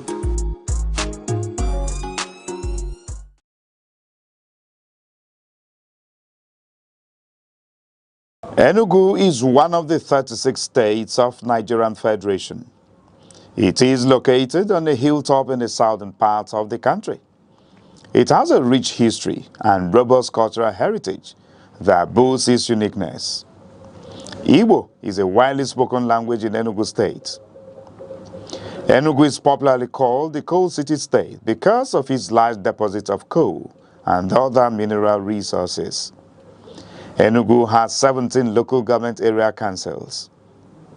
The history of Enugu dates back to the early 20th century when the British discovered coal in the Udi Hills in 1909, which led to the development of Enugu City in 1912 as a thriving mining town.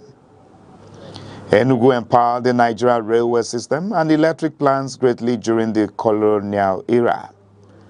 On the 27th of August 1991, Enugu was carved out from Anambra to become a state. As the home of the Igbo people, Enugu's culture reflected in its music, art, and traditions.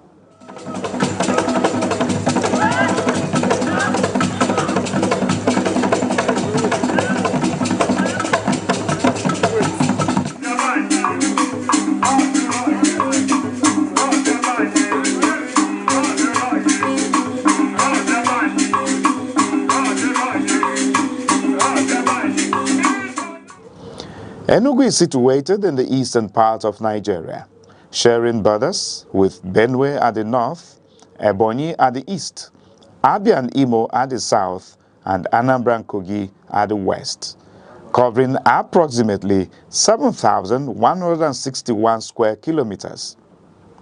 Enugu is characterized by undulating hills, forests, rivers, and fertile soil, making it suitable for farming. The state experiences significant rainfall with an average annual precipitation of around 2,100 millimeters and temperatures averaging 28 degrees Celsius.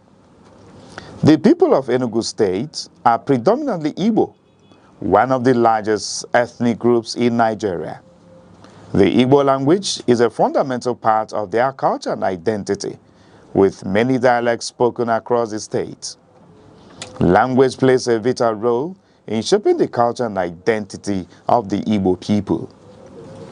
Enugu is very rich in culture and traditional practices, one of which is the New Yam Festival, Iriji, which is a traditional celebration that marks the beginning of the harvest season. Another significant cultural event is the Masquerade Festival, Mmong, a colorful display of traditional dances, songs, and drumming. During this festival, different communities come together to showcase their masquerades.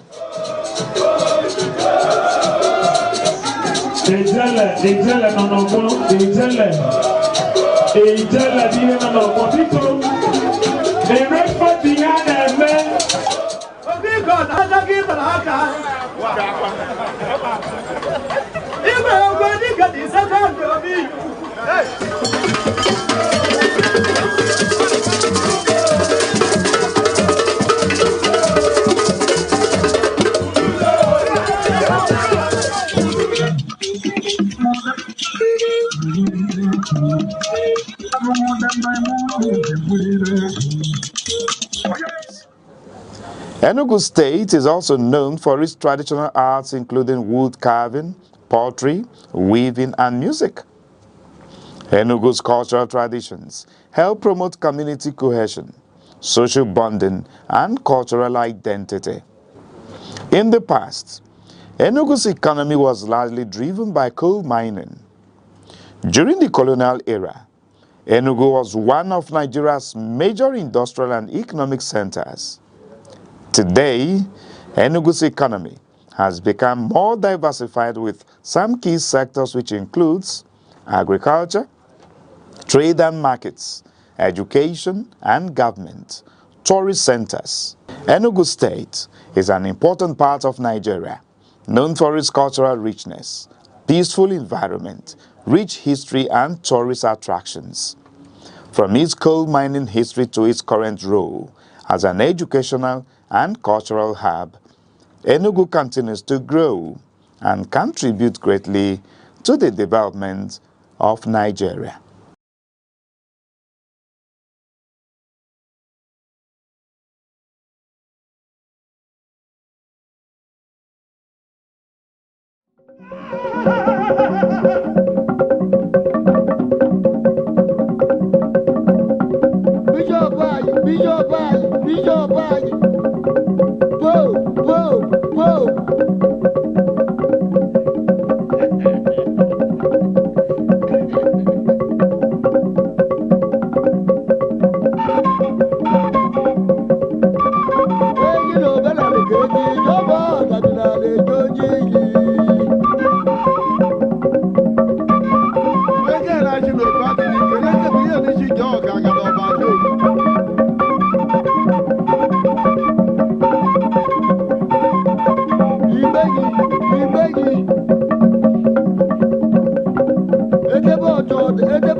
To be a man is not to be hard, but to be whole. A true man feels, weeps, protects, dreams. He does not hide behind silence. He speaks with strength and softness. He carries responsibility, yes, but also joy. He provides, but he also hugs. He's not just a builder of homes, but a nurturer of hearts. A man is not less when he leans on others. He is more when he uplifts them. In truth, in tenderness, in integrity, that's where manhood truly begins. Humility. Humility is not thinking less of yourself. It is thinking of yourself less. It is the quiet dignity of those who serve when no one claps and rise when no one cheers. In a world shouting for attention, humility whispers truth. It chooses peace over pride and silence over show. It knows that value isn't in volume and honor isn't always visible. The humble carry unseen power. They lift others without needing a pedestal. And in doing so, they rise higher than ego ever could. Hello, I'm Debra Wakoba. I am Chidimike Mede. I am Uche Osai. I'm Chinwendo Ifeonwankwe. My name is Obobina Samson. Please keep watching Aneke TV, or you can visit us on our socials like Instagram, Facebook, X, TikTok, or YouTube, all at Aneke TV. This is Aneke TV. We move with the world.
Good morning, and thank you for joining us today on The Insight. Remember, The Insight is a program where we x-ray the heartbeat of politics, issues, headlines shaping our nation. And in this program, we'll bring you expert analysts, policymakers, men, women who have seen it all, who have experienced it and are willing to share about it. And of course, remember on this program, your voice matters.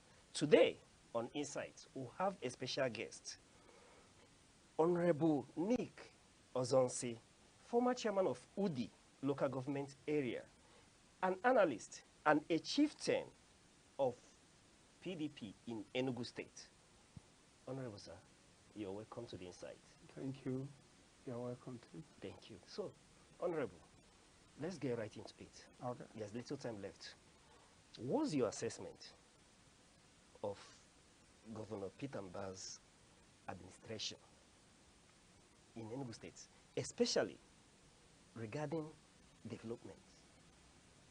Okay, no doubt the administration of Peter Mbah, I think, has, created a pathway for assessing other administrations in Enugu State and even outside the state. The governor of Enugu State started very well by putting in place some infrastructural development, by ensuring that the projects abandoned by his predecessors are being taken up, But also trying to bring new innovations into the um, the structural development and other things in Enugu State. Take, for instance, the governor took up the construction of Enugu State International Hospital, different of its kind in the east of the Niger. He took up the continuity, let me not say reconstruction, the continuity of the International Conference Center in Enugu State. He took up the building of a smart school in the entire states and all the local governments, all the wards, let me not say local government. I don't want to begin to talk about the transport hub, which you can see that the governor Mba is really trying to alleviate the traffic and, of course, the transportation problem of people in Enugu State. Time will not permit me also to continue mentioning the other things like the modern Holy Ghost Motor Park and some other, infrastructural development in different states. For instance, in different local government. For instance, you can see the rehabilitation of roads in Enugu State, the rebuilding of Soka modern markets and rest of others. There are many of them, and he's promised that after 180 days in Enugu State, that water will start running in every kitchen in Enugu State. Even if he has not achieved 100%, I think the government has achieved 50 to 60% of their promise. So, no doubt, the governor has actually tried to create an impression that truly government could be for the people and for the people. All right, Honorable. You said he has achieved 60 to 70% of all that he promised. I'm talking in terms of water matriculations in Enugu State. All right, all right. Now, while we were talking, you mentioned the smart school, Yes. the bus terminal, Yes. bus transport system. Yes. For want of time, I would want to go direct to this. Please A go lot ahead. of people have accused the governor and his administration that most of his projects are elitist and not people-based. Now, the most important thing is the aim and purpose of some of these projects. It does not matter whether it's elite-based or foreign-based. Any governor has the right to bring in any contractor or any person that I feel is capable of doing his project. But more importantly also, it benefits the citizenry or people of the state if the projects are state contract oriented. If he has domiciled the contracts, the contractors from Enugu State, I think that would be more, and so that would have created more employment for people of Enugu State. But be it as it may, he's the governor, and he has the prerogative to choose whoever he wants that may deliver or that can deliver for him, not minding whether it is his direct brother from the state or outside the state. Not minding the recent issue where perhaps a contractor was given the smart schools in Enugu State to handle. And at the end of the day, stories started coming up that the contractor has run away with the money meant for that was budgeted for the smart school. Sojimoto? And yes, Sojimoto, yes. And eventually, he's not from Enugu State. I think he's either a Yoruba boy or I don't know where he came from. Honorable, yes. Do you have issue with the contractor not being from Enugu?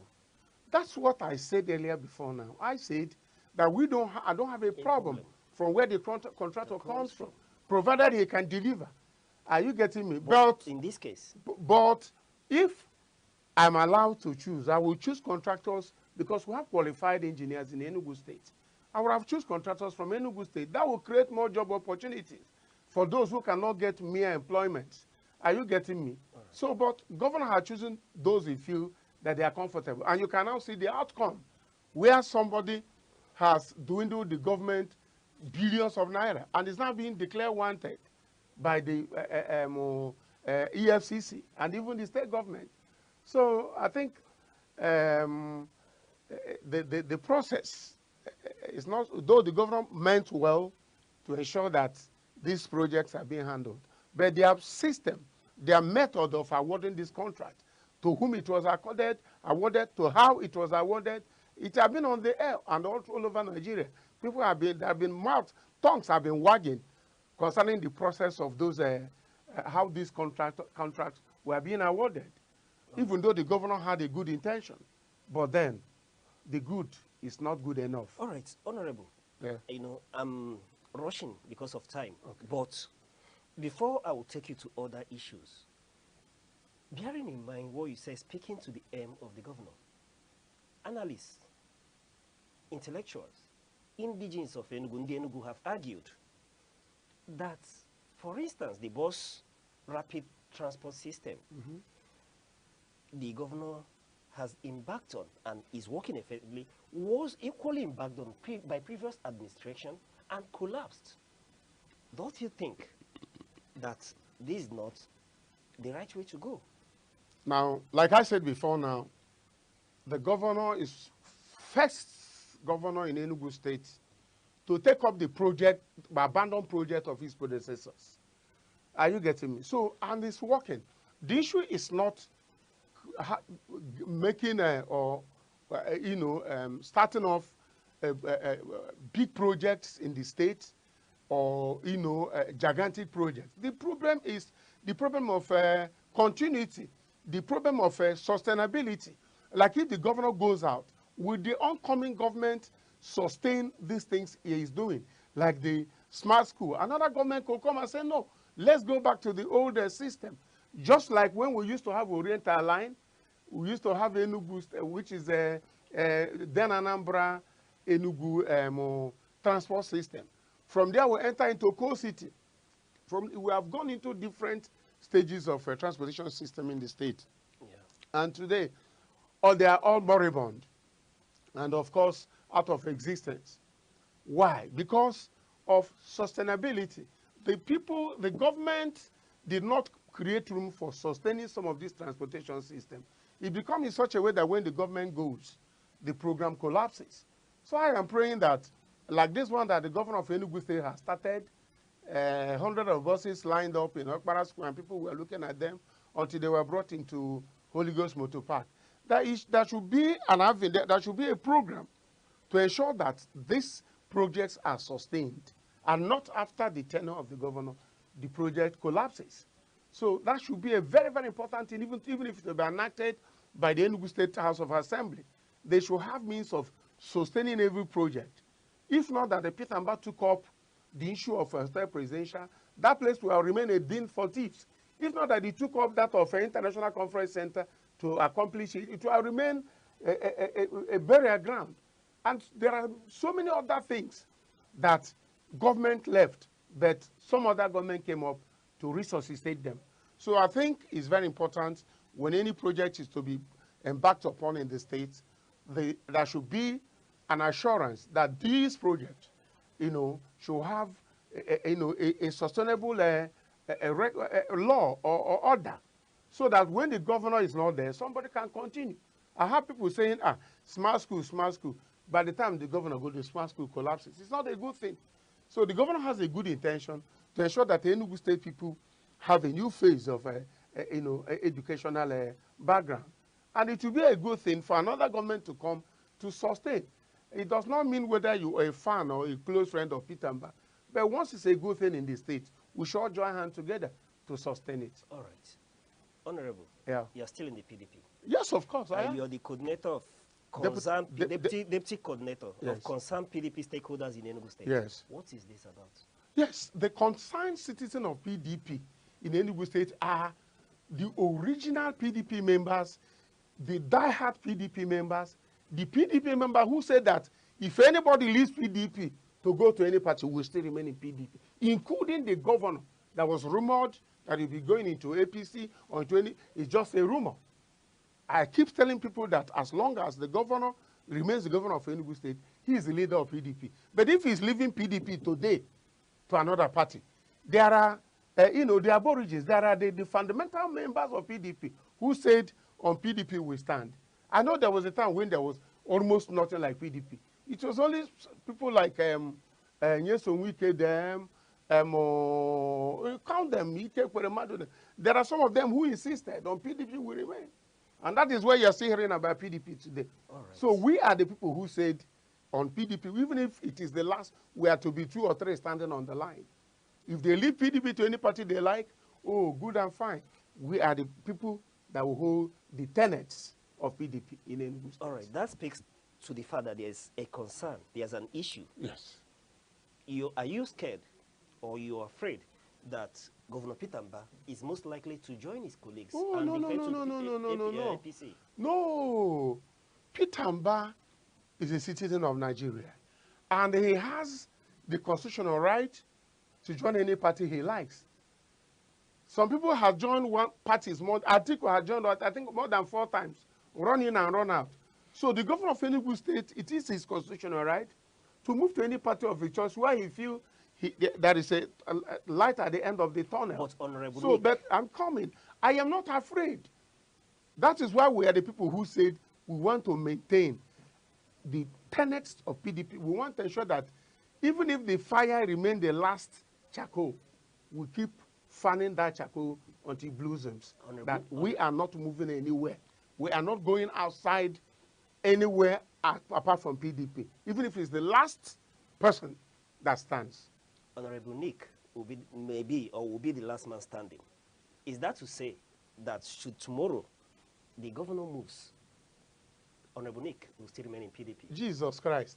I'm saying it, I've said it in NTA, I've said it in DSTV, I've said it in the radio and everywhere. Governor has his executives, he has the local government chairman, he has supporters and whatever. Yes, who may wish to move with him to any political party. It does not stop our one-on-one relationship. But I said and I maintain before the world that on PDP we stand. We can stay in PDP to make corrections.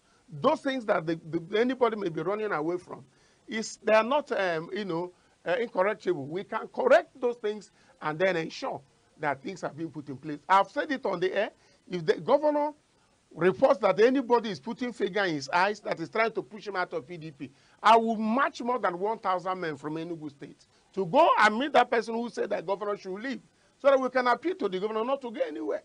But if the governor insists that maybe party A or party B or C is where he finds succor or where he can actualize his dream, I wish him well. But on PDP, I stand with my group. All right, Honorable, this is strange, given that I've interviewed a lot of men, I've interacted with many who said that Governor Pitamba is the party. Wherever he goes, they go. But now you said you will be the last man standing in PDP. Yes. But is it not worrisome that your party is in crisis? There's no party that has never been in crisis. Call the party, call it APC, call it PDP, call it Labour Party. There's no party in Nigeria that has never been into 1 or 2 crises. And at the end of the day, they resolve and get back to their house and amend their house. So PDP will still bounce back. Just like the Labour Party, they've been in a lot of litigation in the Labour Party. Just like in APC, there have been problems who to be the national chairman at the end of the day. So there's no party without an iota of a problem.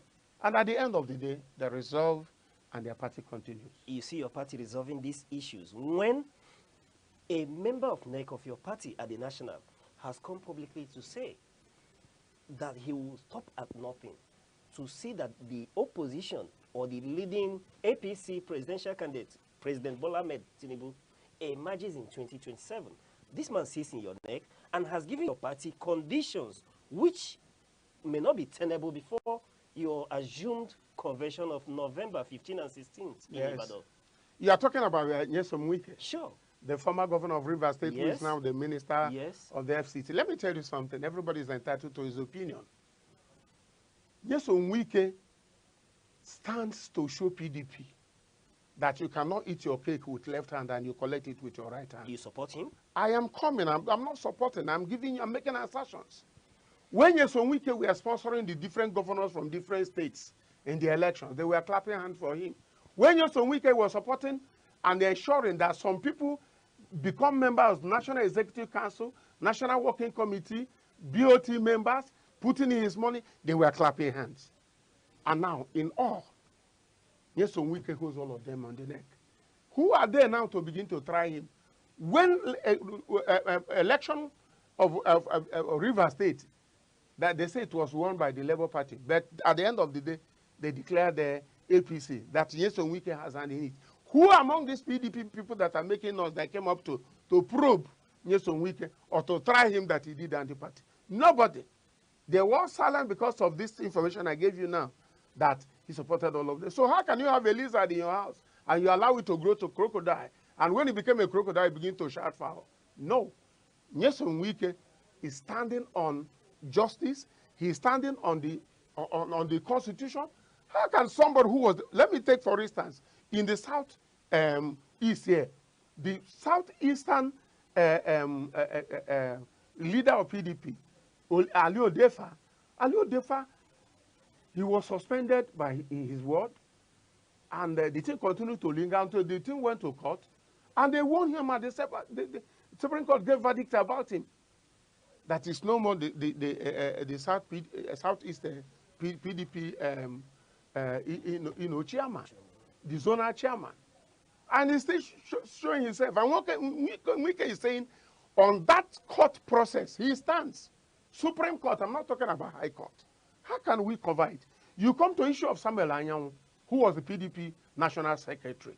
Samuel Anyanwu went to contest for an election as governorship election. And when he failed, he came back to take his position as the secretary of PDP. They started crying for him and saying no. Forgetting that the PDP constitution says the person that wants to contest to any of these high positions may resign. Mark the word. So the Sam Anyanwu group capitalized on that word, may. And then when he finished, he came back to contest his position.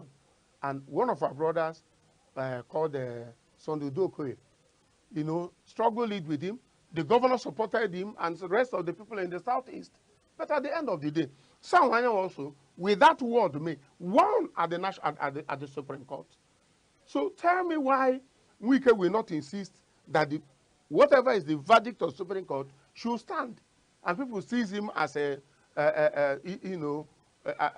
tiger in the forest. And so, when you're talking about Nyesom Wike, there are areas that make Nyesom Wike bad, and there are areas that make even me bad. There are areas that makes you good or bad. So Nyesom Wike stood on this and said, if it's not according to the Constitution, he might decide to go to court. Now, Honorable. Go ahead and ask me. The concerned PDP yes. in Enugu, where do they stand in all this? The concerned PDP in Enugu, they are not into legal battle with anybody. Our own is that we want to hold our PDP like a newborn baby, a baby without father and mother. We are not looking for anybody's sponsor. We are not looking for anybody to clap hand. We only said, let PDP be PDP. We cannot close PDP because there are other interests that want to move to other parties. We remain in PDP, and on PDP we stand. All right. Some have argued that your party zoning its 2027 presidential slot to the South is a ploy to declare support for President Bola Ahmed Tinubu. Okay. There's something we normally say in this world, when we matter. When we matter means that there's nothing to do to human beings or people of this world to satisfy them. In the previous election, they said the North don't want the South to bring a presidential candidate. Even Wike was angry with Atiku Abubakar because Atiku Abubakar wanted it to be from the North again. That was why Atiku Abubakar emerged under PDP.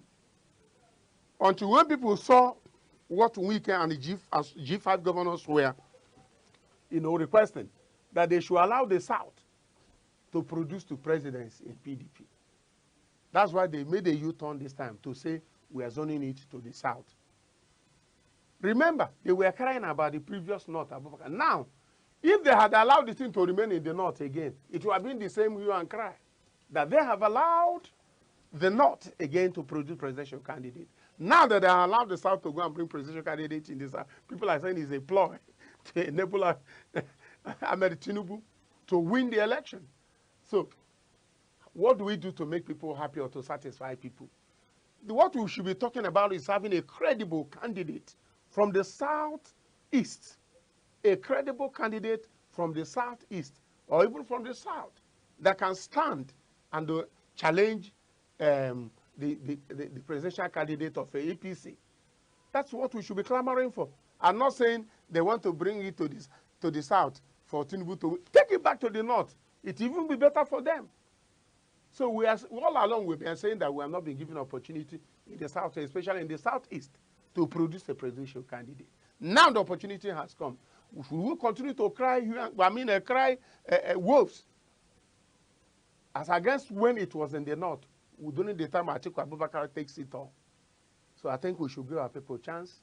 We should look for a credible candidate from inside PDP to come and contest this election. Speaking to credible candidates, yes. Do you support the call for former President Goodluck Jonathan to come back as your presidential candidate? You are too far. So you never heard that I have intention of contesting presidential election? I've not heard you declare. Okay, you should hear it today. Are you declaring for the position? When the time comes, I am coming. So when you're talking about Jonathan is very far. But is the call from your party members? I am coming. People are making their intentions known. I am telling you my own. Even you, if they give you the position the backing to be the president of the Federal Republic of Nigeria, you have all it takes to be the president of Nigeria. I'm not a politician. Must you be a politician? Must you be a politician? Was Aneke a politician? Okay. Having said that, Honorable, yeah. What's your position and what will be the position of PDP in Southeast? Owing to the call from former Minister of Information, Professor Jerry Gana, having heard from former governor of Jigawa State, Sule Lamido, that former governor of Anambra State, Peter Obi, should return to PDP. Are you favorably disposed to him coming back and possibly? Now you have asked me an intelligent question. I think I am happy with this your question. If Peter Obi comes into PDP, Peter Obi will make a giant footprint. Peter Obi will make what we call a lion scratch on the skin of an animal. Peter Obi has created impact all through Nigeria. Peter Obi has come to prove that without money, people could be voted in or trusted. That's why they used to call him the president who doesn't give shishi.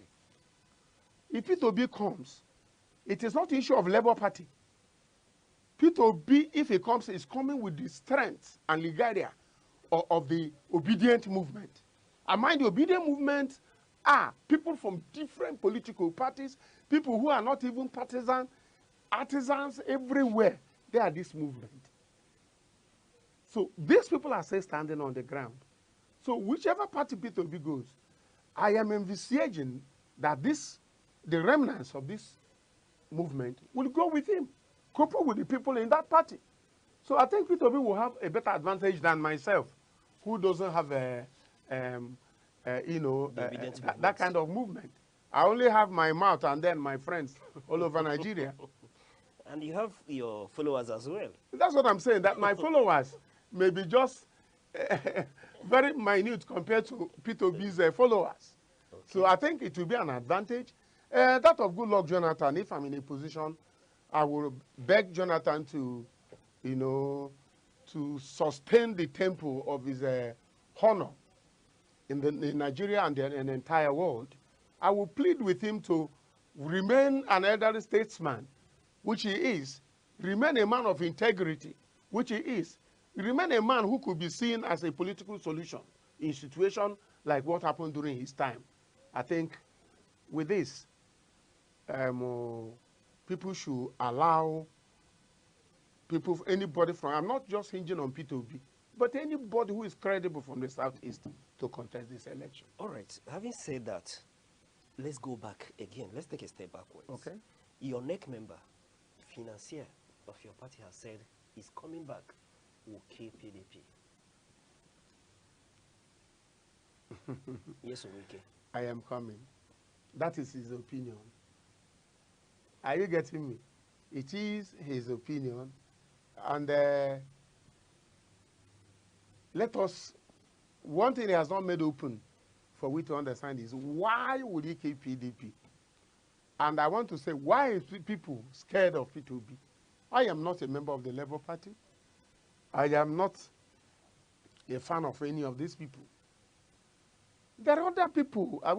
What of the former governor of Enugu State?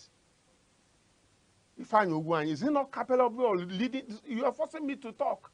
Ifeanyi Ugwuanyi, the former governor, is capable of being the president of the Federal Republic of Nigeria. Honorable, this is insight. Are you getting me? This is insight. You can talk. No, we are talking. This is the insight. So, you know, it's not just about P2B. Even the APC minister from the current administration, Uche Nnaji is capable of being the president. It doesn't matter whose horse is God. Are you getting me? I'm with you. Yes, some of these ex-governors, even Sullivan Chime. But let us start from the known to the unknown. All right. Are you getting me? So it doesn't matter what people think about people, but the credibility of a man's integrity lies on what the person has been able to do in the past, his antecedents. Are you getting me? All right. So if the Southeast will be honest with themselves, people like the former governor of Enugu State can be president. Uche Nnaji, the minister of Labour, could be the president. And there are a lot of credible people in from Enugu State or from the South, or from the Southeast. Mention many of them. So forget about anybody talking about P2B. P2B has his background far beyond some of the people I mentioned. But somebody that don't have background today could have a background tomorrow. P2B was a governor of Anambra State. His supporters didn't just jump from the sky. It is gradually. So if I see people that could stand behind me or behind some of the people I mentioned, they could do exploit. Right. Honestly speaking, when you hear them speaking, when you hear them talking. All right. Before I come to a very important issue. Please go ahead. Let me, since we are talking about parties, the coalition called the ADC. Okay. Do you think they will be able to dislodge the PDP and make inroad in 2027? Dislodge the PDP or dislodge every other party? Let's start with the PDP because these are mainly your former members. Okay, let me tell you what's happening about ADC. There was an intention they had about ADC when ADC first started, that it's going to be an all-inclusive state party. But at the end of the day, from your own analysis, you can see that the thing is gradually shifting northwards. Go and look at it. The thing is gradually shifting northwards because of Atiku Abubakar.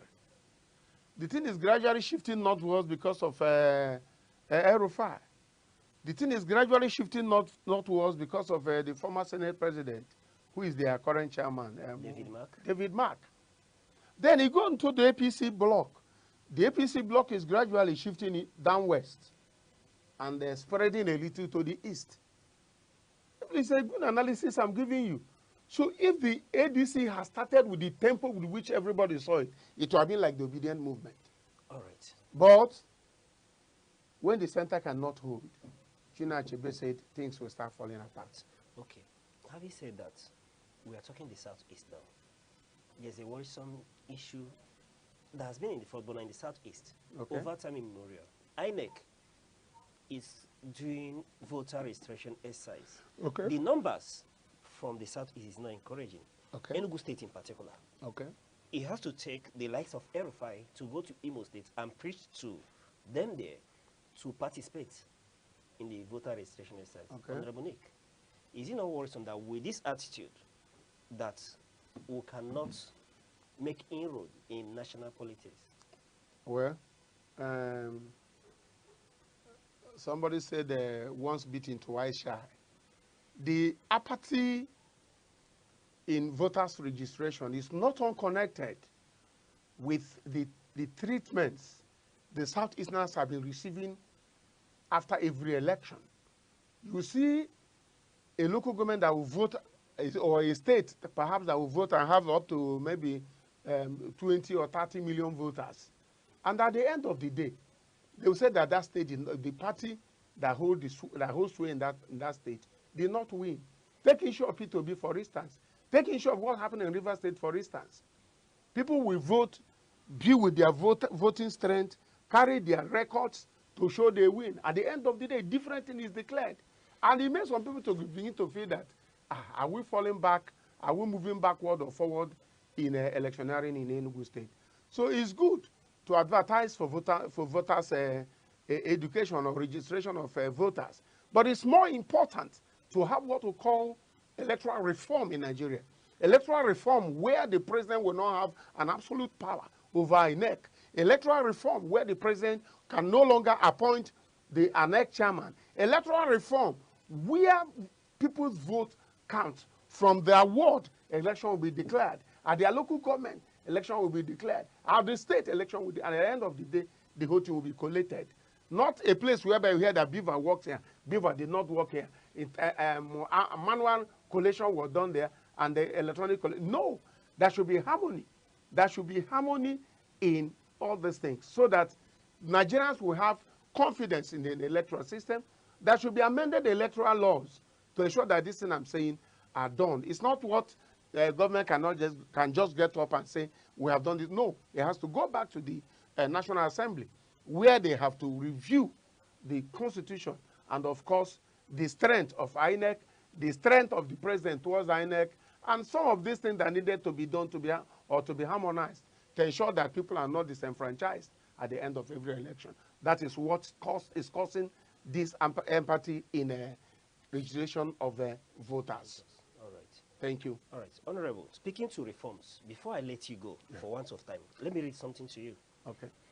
Local government chairmen who overestimate their autonomy may face election crisis. With this, it's credited to you, Honorable. Okay. It seems we are speaking to reform. It seems you're not in support of autonomy for local governments.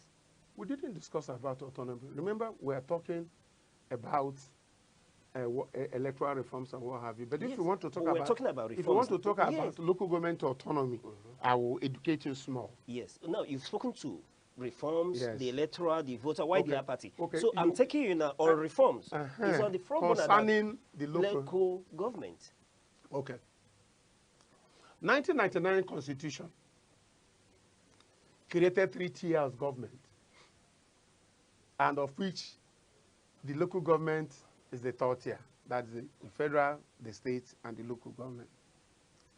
But since then, the local government has been in the pocket of the state governors.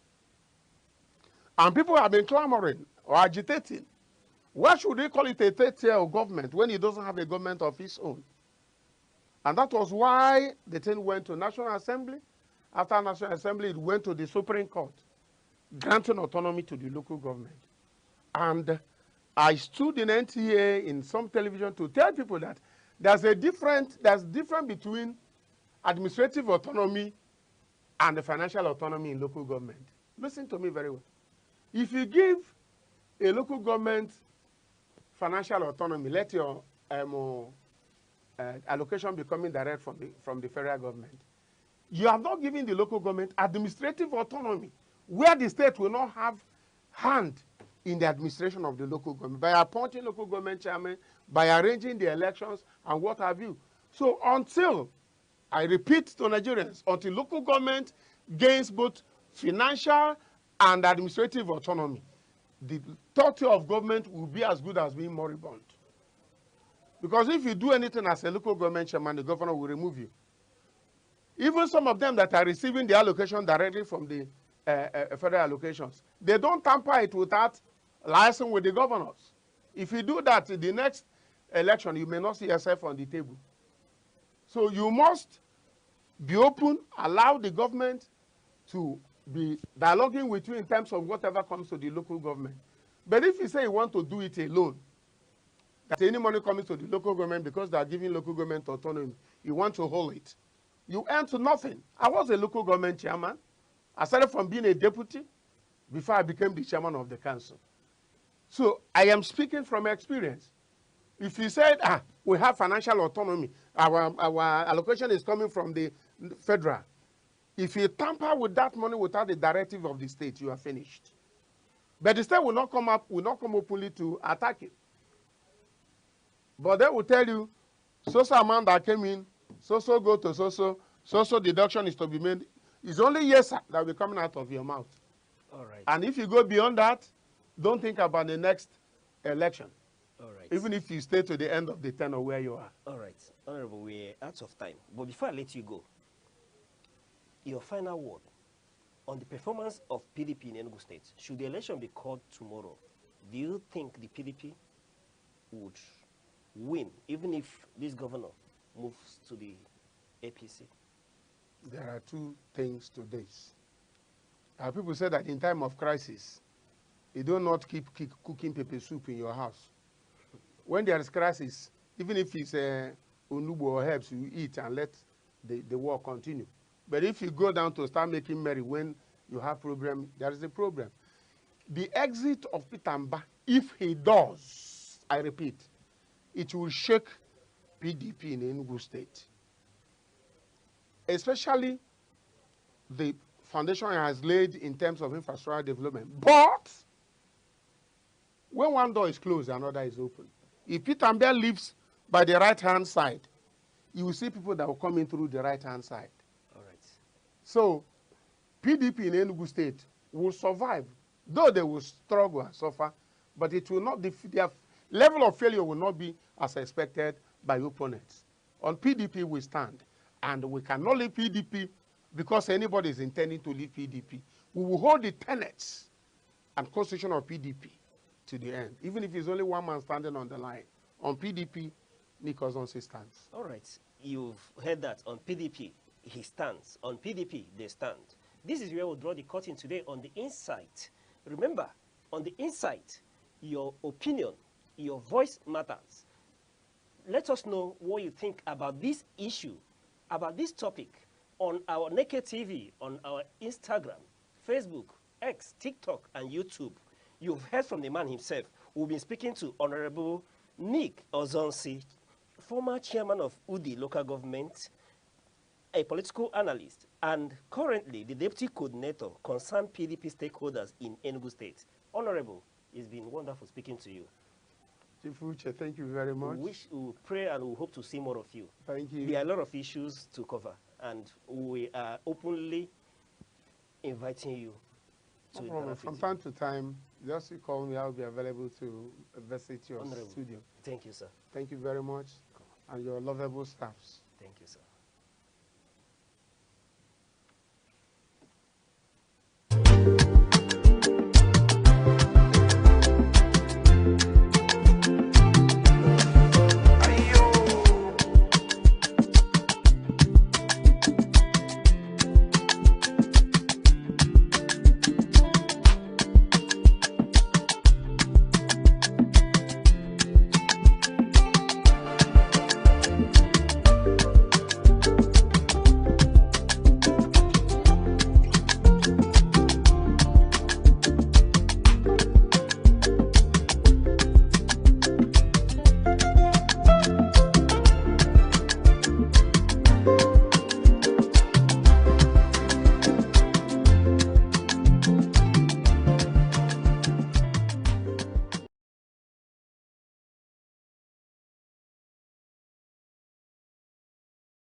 Enugu is one of the 36 states of Nigerian Federation.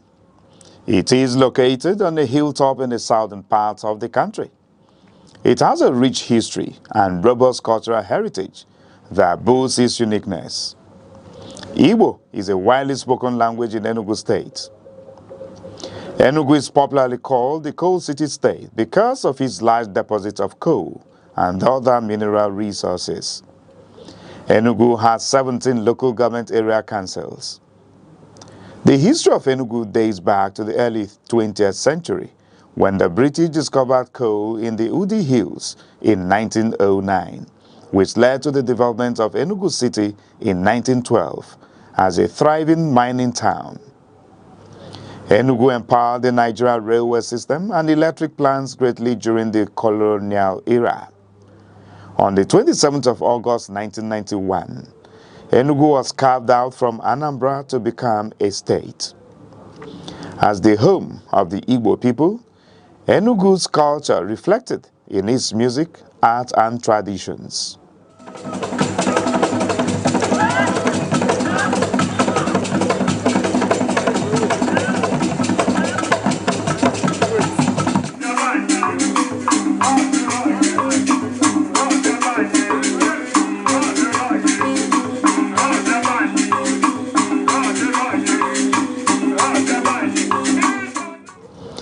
Enugu is situated in the eastern part of Nigeria, sharing borders with Benue at the north, Ebonyi at the east, Abia and Imo at the south, and Anambra and Kogi at the west, covering approximately 7,161 square kilometers.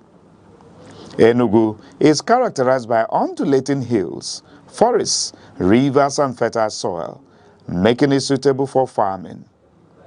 The state experiences significant rainfall with an average annual precipitation of around 2,100 millimeters and temperatures averaging 28 degrees Celsius. The people of Enugu State are predominantly Igbo, one of the largest ethnic groups in Nigeria. The Igbo language is a fundamental part of their culture and identity, with many dialects spoken across the state. Language plays a vital role in shaping the culture and identity of the Igbo people. Enugu is very rich in culture and traditional practices, one of which is the New Yam Festival, Iriji, which is a traditional celebration that marks the beginning of the harvest season. Another significant cultural event is the Masquerade Festival, Mmong, a colorful display of traditional dances, songs, and drumming. During this festival, different communities come together to showcase their masquerades.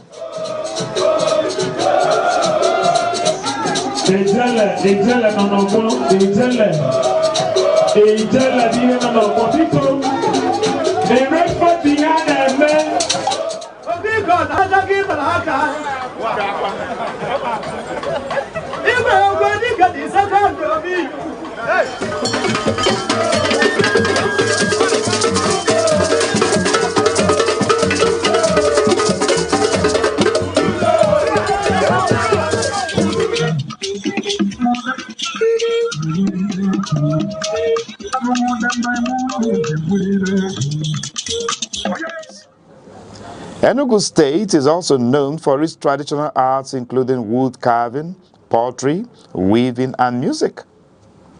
Enugu's cultural traditions help promote community cohesion, social bonding, and cultural identity. In the past, Enugu's economy was largely driven by coal mining. During the colonial era, Enugu was one of Nigeria's major industrial and economic centers.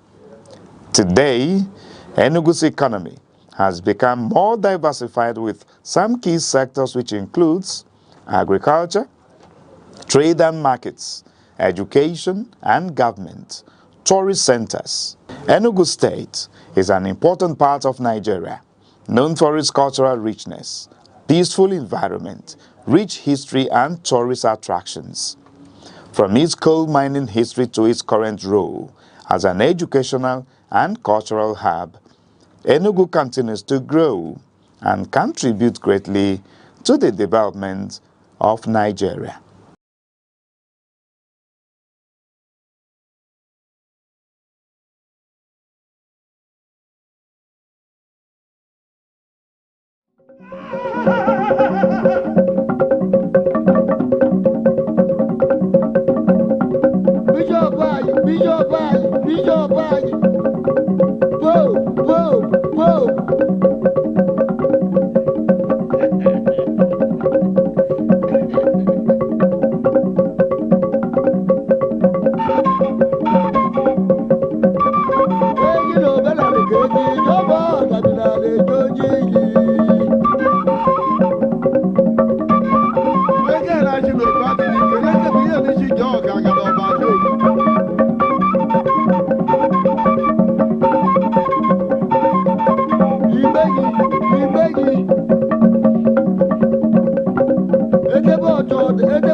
To be a man is not to be hard, but to be whole.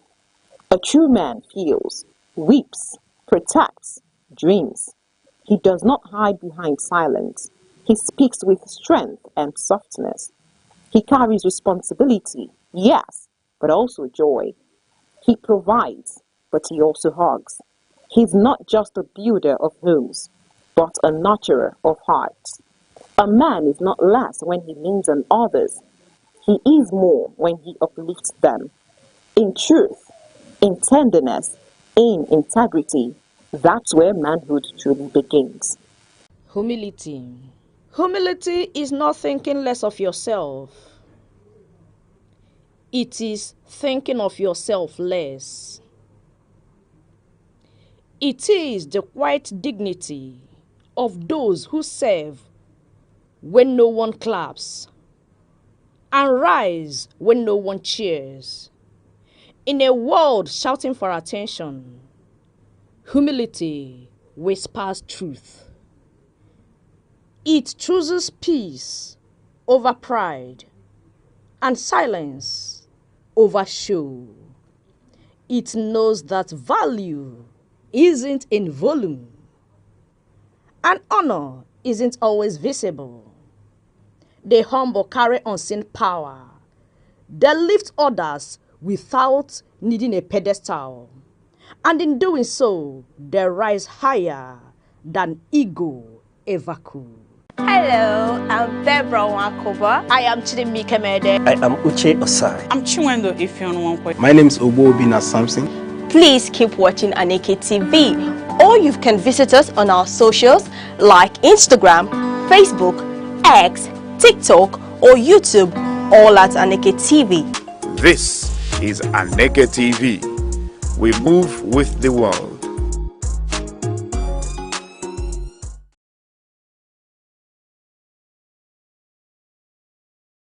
Enugu is one of the 36 states of Nigerian Federation.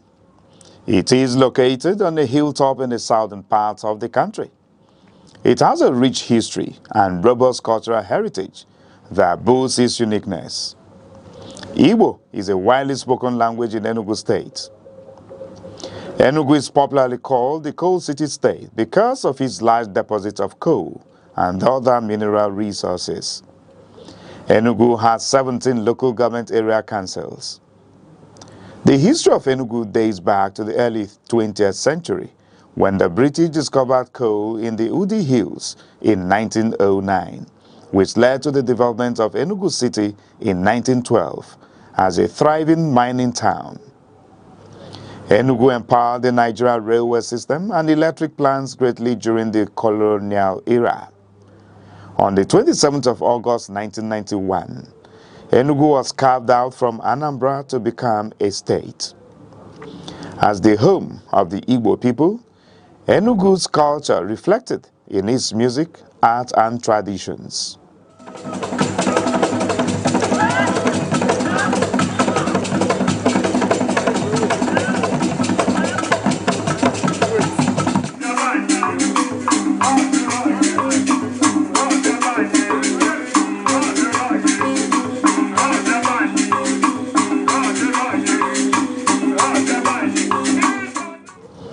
Enugu is situated in the eastern part of Nigeria, sharing borders with Benue at the north, Ebonyi at the east, Abia and Imo at the south, and Anambra and Kogi at the west, covering approximately 7,161 square kilometers.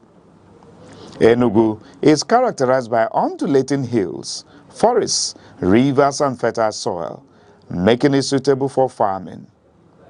The state experiences significant rainfall with an average annual precipitation of around 2,100 millimeters and temperatures averaging 28 degrees Celsius. The people of Enugu State are predominantly Igbo, one of the largest ethnic groups in Nigeria. The Igbo language is a fundamental part of their culture and identity, with many dialects spoken across the state. Language plays a vital role in shaping the culture and identity of the Igbo people. Enugu is very rich in culture and traditional practices, one of which is the New Yam Festival, Iriji, which is a traditional celebration that marks the beginning of the harvest season. Another significant cultural event is the Masquerade Festival, Mmong, a colorful display of traditional dances, songs, and drumming. During this festival, different communities come together to showcase their masquerades.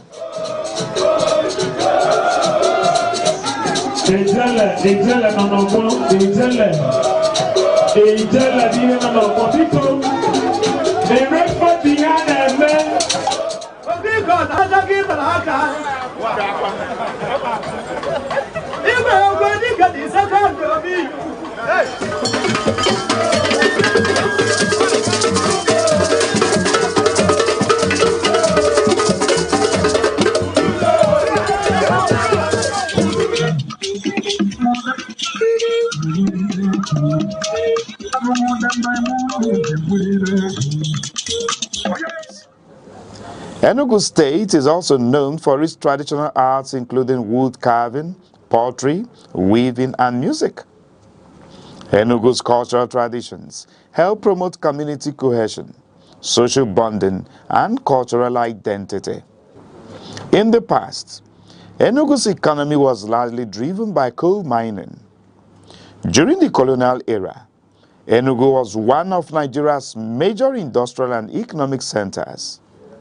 Today, Enugu's economy has become more diversified with some key sectors which includes agriculture, trade and markets, education and government, tourist centers. Enugu State is an important part of Nigeria, known for its cultural richness, peaceful environment, rich history and tourist attractions. From its coal mining history to its current role as an educational and cultural hub, Enugu continues to grow and contribute greatly to the development of Nigeria.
Good afternoon and welcome to the news around the globe on Aneke TV. First, the headlines. President Tinubu orders overhaul of military operations across the country. Abia State government bans graduation ceremonies in nursery schools. Methodist Church in Nigeria confers knighthood on Enugu State Chairman, Local Government Service Commission.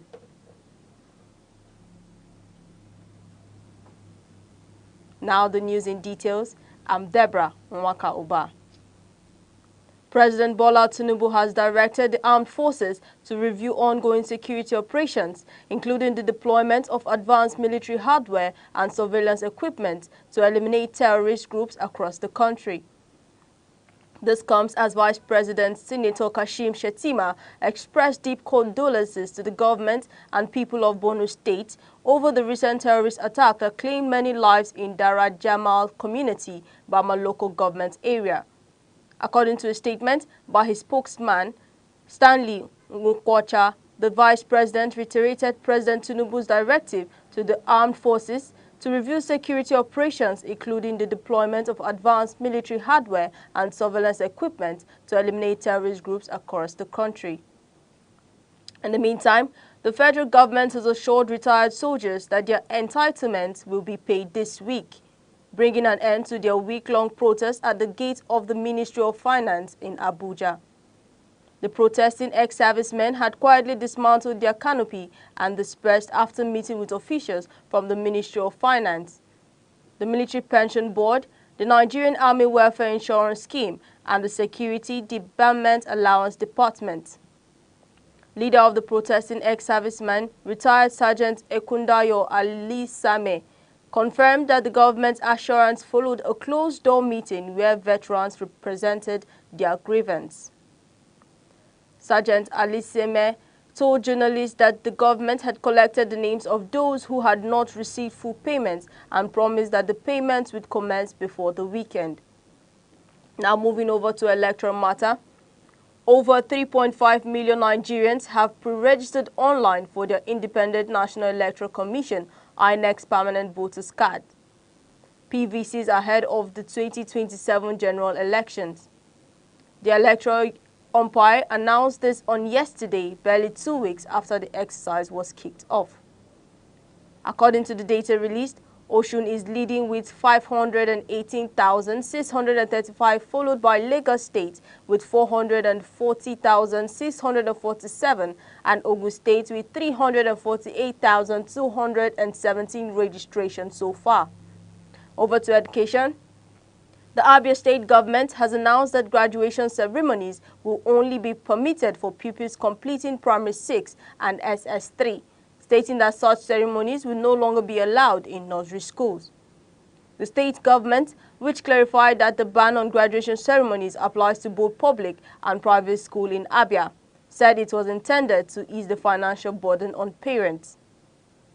The new measure was announced by the Commissioner for Information, Oke Kanu, while briefing journalists on the outcome of this week's Executive Council meeting chaired by Governor Alex Oti. He also explained that the decision followed consultations with stakeholders in the education sector in the state.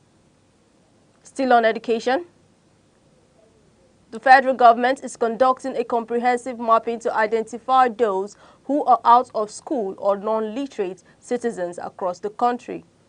The Minister of State for Education, Professor Suwaiba Ahmad, announced this yesterday in Abuja. She noted that with accurate data obtained from the exercise, the government will be able to enroll millions of Nigerians into literacy programs that are relevant, inclusive, and empowering.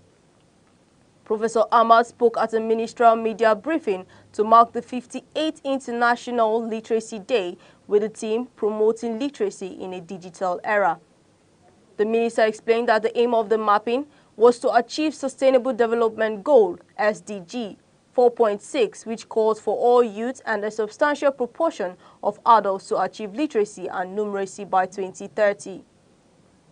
This, she said, is not just a global target but a national priority, and it is fully aligned with the minister's strategic plan, which places education at the heart of Nigeria's transformation. This news broadcast is coming to you live from Aneke TV. And remember, you can follow us on our social media feeds on Facebook, Instagram, X, and TikTok, and here on YouTube, all at Aneke TV.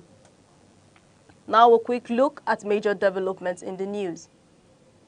President Tinubu orders overhaul of military operations across the country. Abia State government bans graduation ceremonies in nursery schools. And coming up shortly, Methodist Church in Nigeria confers knighthood on Enugu State Chairman Local Government Service Commission. We'll be right back shortly. Hello, I'm Debra Wakoba. I am Chidimike Mede. I am Uche Osai. I'm Chiwendo Ifeonwankwe. My name is Obobina Samson. Please keep watching Aneke TV, or you can visit us on our socials like Instagram, Facebook, X, TikTok, or YouTube, all at Aneke TV. This is Aneke TV. We move with the world.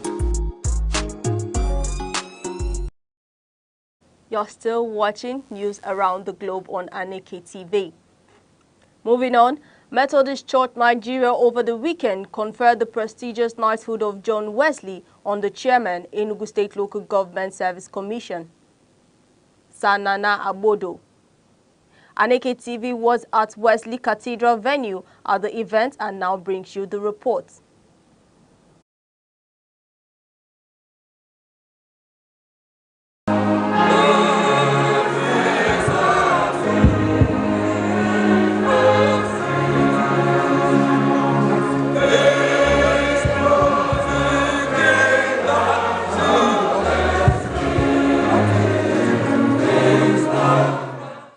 It was St. Augustine who said that leadership is never self-proclaimed.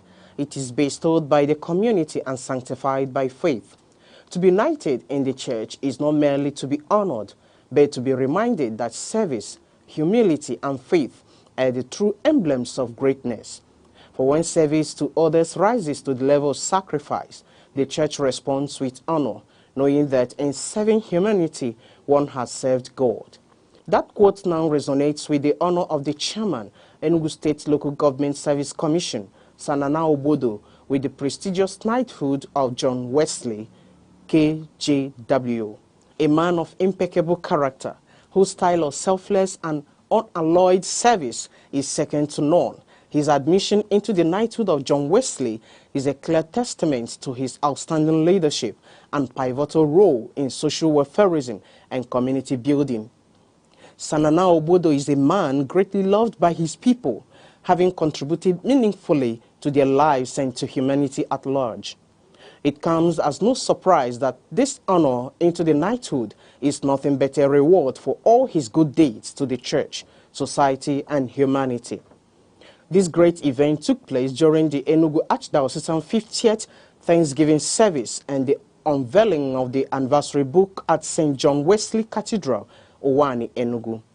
The prelate, Methodist Church Nigeria, His Eminence, Most Reverend Oliver Aliaba, during the homily, while speaking on the theme, "He will rise again," said that Nigeria will be great again, no matter how difficult the current condition may seem.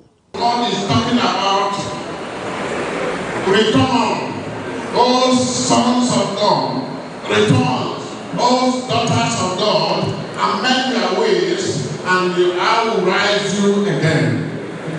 You know what is happening in our society today? It's so alarming. The evils are so alarming, as if nobody believes that God is in action in our individual lives. When we look at Jeremiah chapter 2 particularly, one of the verses there, the Lord has to ask the people of old, has anybody told you people about me of evil heart? Am I a sinner? Am I an evil man? Has your forefathers told you evil about me? No. And that is why when we move forward further, in that same book, Prophet Jeremiah 32:27, the Lord says, I am God of all flesh. Not hero, not iron, not mahogany, not ocean, but I am God of all flesh. Is there anything too hard that I cannot do for you? In an interview with Aneke TV, Sanana Obodo spoke on the need for selfless service, community building, through diligence and dedication. What this symbolizes is that no matter what you do, you may think it is not being observed, but whatever steps you take in service to humanity, to our God, and to friendship is being taken note of. And I want to use this as a paradigm to urge our youth to be patient. Patience has its reward. In Yoruba land, it is Siru Lere. It means patience has its reward. Today, I'm being honored for whatever may be in my own little contribution to the works in the vineyard of God, towards humanity and to friendship. And I feel particularly elated. I'm urging the youth to know that there is no way you can divorce yourself from the environment and you will still retain your identity. Your identity is that community you find yourself. Your identity is that community you grow up with. The identity is that community you felicitate with. And whatever you do, whatever step you take in life is counted. Sometimes silently, you may not even know. But when it crystallizes to an award like this, it means that indeed your labors have been recognized and it's not in vain. One of the guests, the executive chairman of Ibueze South Council area and deputy chairman of Algon, Barrister Ugo Ferdinand Ukweze, said that since Sir Obodo has now been called into the higher echelon of the church, He should continue to showcase his unalloyed service without reservations. That title is not for the fun of it. It's an invitation to higher responsibility. It's a call to deeper realm of assignments to humanity and to divinity, particularly representing the congregation Methodist Church of Nigeria, that in discharging the duties attached and associated with that title, they will do that successfully with the fear of God, knowing that ultimately every human being, every souls are God's, and to whom they are accountable to. At the end of the day, it will be a thing of good and positive record that they had the privilege and opportunity to be invited into the inner circle of service to humanity, and that they were able to represent the ethics and cultures of divinity serving from the office. The governor of Enugu State, Dr. Peter Mba, who was represented by his deputy, Barrister Ifeanyi Osai, encouraged the people to embrace peace. He maintained that it is only through peaceful coexistence that society can rise higher than expected. Not only is he a man of intellectual strength, I want to commit that the conversations I had with him another day proved to be correct, and he did not go back on those words. The occasion took a lively turn as people congratulated and expressed their joyful cheers for Sanana Obodo. His new conferment rings as a clarion call for a true Christ-like service in the knighthood.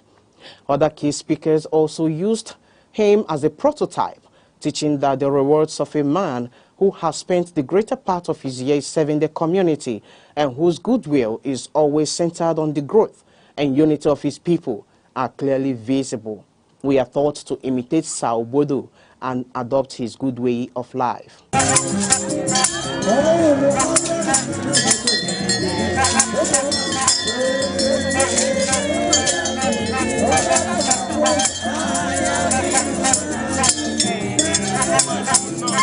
Chinwendo Ifeonwankwo, Aneke TV. You're still watching the news around the globe. Now moving over to security. The Kogi State Vigilance Services has announced the abduction of 3 passengers of an 18-seater Toyota bus at Aku Village along Okene-Lokoja Federal Highway, Adavi local government area of the state. The incident was said to have occurred yesterday. A statement by the Controller General, Kogi State Vigilance Service, Ibrahim Omeiza Sani, stated that some armed men suspected to be bandits in military camouflage attacked an 18-seater Toyota bus with registration number Benue DAP 325LG. In a swift response, the Vigilance Group Command and 6 brave local hunters engaged the kidnappers in a gun duel. He stated that although the suspect escaped into the forest with 3 kidnapped passengers, the bus driver and 3 others were rescued from the scene. Meanwhile, operatives of the Niger State Police Command have arrested 30 suspected thugs participating in the Maulud celebration in the state.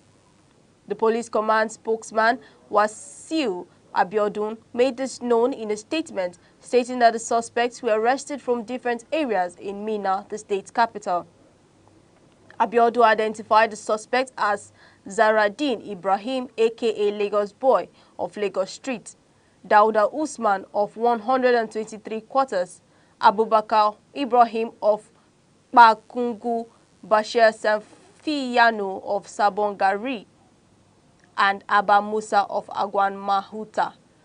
Now moving over to business news, the Naira appreciated strongly on Monday at both the official and parallel foreign exchange markets, opening the new week on a positive note. Data from the Central Bank of Nigeria showed that the Naira gained significantly, closing at 1,506.84 Naira per dollar on Monday, compared to 1,514.887 Naira on Friday. This indicates that the currency strengthened by 8.03 naira against the dollar on Monday, marking a higher gain than recorded at the official markets on Thursday. Similarly, at the black market, the naira firmed up by 9 naira to close at 1,530 naira per dollar on Monday, compared to 1,539 naira at the close of last week. The development suggests that the naira is maintaining momentum against other foreign currencies at the official market. Meanwhile, Nigeria's external reserves continue to rise, reaching $41.54 billion on September 4, 2025, up from $41.49 billion reported on the central bank's website the previous day. Now moving over to sports. The stage is set for a must-win clash between Nigeria and South Africa in the 2026 FIFA World Cup qualifier. The World Cup qualifier between both teams will take place at the Free State Stadium in Bloemfontein later today. The Super Eagles head to the game after beating Rwanda 1-0 in their last game, while the Bafana defeated Lesotho 3-0.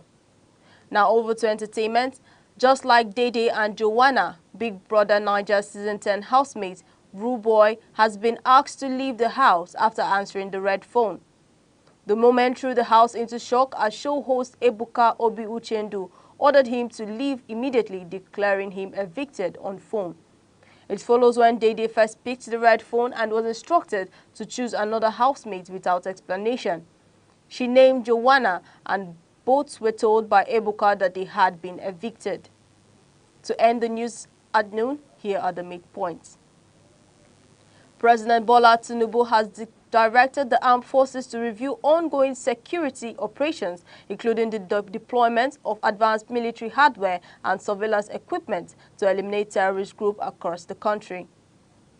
The Abia State government has announced that graduation ceremonies will only be permitted for pupils completing Primary 6 and SS3, stating that such ceremonies will no longer be allowed in nursery schools. We also told you that the Methodist Church in Nigeria has conferred prestigious knighthood of John Wesley KJW on Enugu State Chairman Local Government Service Commission, Sir Nana Obodo. That ends the news. For breaking news eyewitness reports, please call 070-3043-7110 or visit our social media feeds on TikTok, Facebook, X, Instagram, YouTube, all at Aneke TV. I'm Deborah Nwakoba. Thank you for joining us.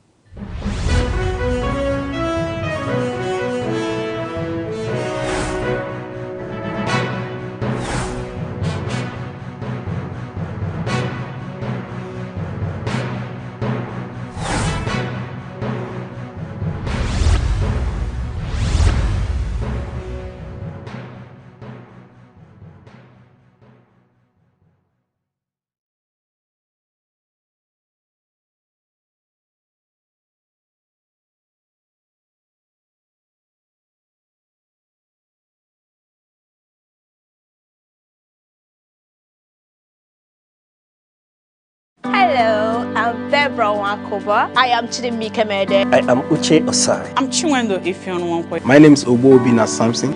Please keep watching Aneke TV, or you can visit us on our socials like Instagram, Facebook, X, TikTok, or YouTube, all at Aneke TV. This is Aneke TV. We move with the world.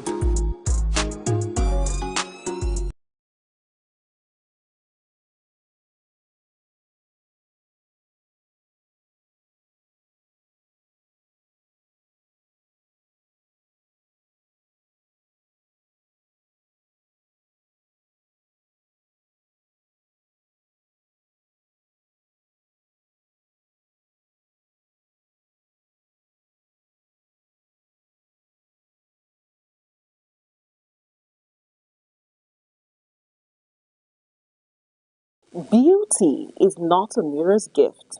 It lives deeper in how we listen, how we love, how we live. It's the kindness that lingers and the courage that doesn't quit. The world may sell perfection, but real beauty is flawed, fierce, and free. It's in stretch marks and smile lines, in stories and scars. When you see someone who glows, it's not their skin, it's their soul breaking through. That's beauty, raw, radiant, and real. The soul is part of us that survives every storm. You can't see it, but you can feel it in silence, in longing, in every heartbeat that keeps going. It asks for more than food and fame. It hungers for meaning, for stillness, for the divine.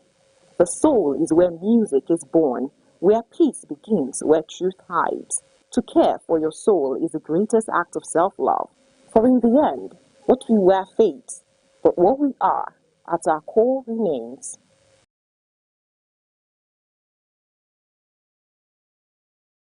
Enugu is one of the 36 states of Nigerian Federation. It is located on a hilltop in the southern part of the country. It has a rich history and robust cultural heritage that boasts its uniqueness. Igbo is a widely spoken language in Enugu State. Enugu is popularly called the Coal City State because of its large deposits of coal and other mineral resources. Enugu has 17 local government area councils. The history of Enugu dates back to the early 20th century when the British discovered coal in the Udi Hills in 1909, which led to the development of Enugu City in 1912 as a thriving mining town. Enugu empowered the Nigerian railway system and electric plants greatly during the colonial era. On the 27th of August 1991, Enugu was carved out from Anambra to become a state. As the home of the Igbo people, Enugu's culture reflected in its music, art, and traditions.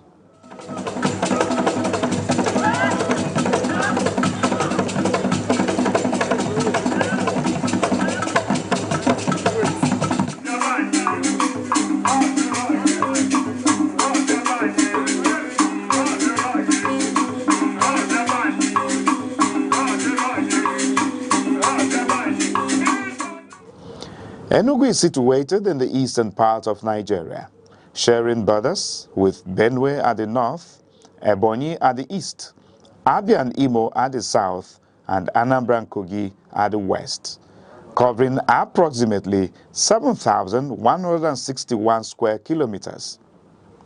Enugu is characterized by undulating hills, forests, rivers, and fertile soil, making it suitable for farming. The state experiences significant rainfall with an average annual precipitation of around 2,100 millimeters and temperatures averaging 28 degrees Celsius. The people of Enugu State are predominantly Igbo, one of the largest ethnic groups in Nigeria. The Igbo language is a fundamental part of their culture and identity, with many dialects spoken across the state. Language plays a vital role in shaping the culture and identity of the Igbo people. Enugu is very rich in culture and traditional practices, one of which is the New Yam Festival, Iriji, which is a traditional celebration that marks the beginning of the harvest season. Another significant cultural event is the Masquerade Festival, Mmong, a colorful display of traditional dances, songs, and drumming. During this festival, different communities come together to showcase their masquerades.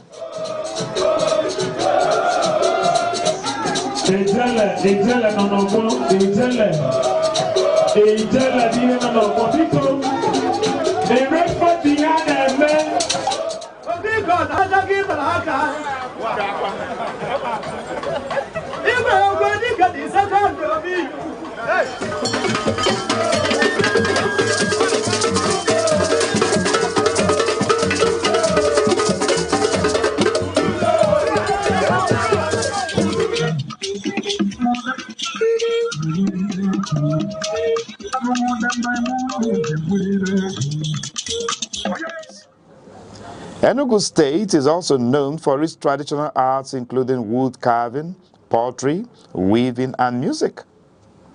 Enugu's cultural traditions help promote community cohesion, social bonding, and cultural identity. In the past, Enugu's economy was largely driven by coal mining. During the colonial era, Enugu was one of Nigeria's major industrial and economic centers. Today, Enugu's economy has become more diversified with some key sectors which includes agriculture, trade and markets, education and government, tourist centers. Enugu State is an important part of Nigeria, known for its cultural richness, peaceful environment, rich history and tourist attractions. From its coal mining history to its current role as an educational and cultural hub, Enugu continues to grow and contribute greatly to the development of Nigeria. Hello, I'm Bebra Wankoba. I am Chidimike Mede. I am Uche Osai. I'm Chinwendo Ifeonwankwe. My name is Obobina Samson. Please keep watching Aneke TV, or you can visit us on our socials like Instagram, Facebook, X, TikTok, or YouTube, all at Aneke TV. This is Aneke TV. We move with the world.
ogwe ọmebe ogwe ije wee gide bụ wigbo ọbịrịjere ugwu so ebe bụrụ oworo ugburu jede okerejere ugwu so ebe bụrụ oworo ugburu jede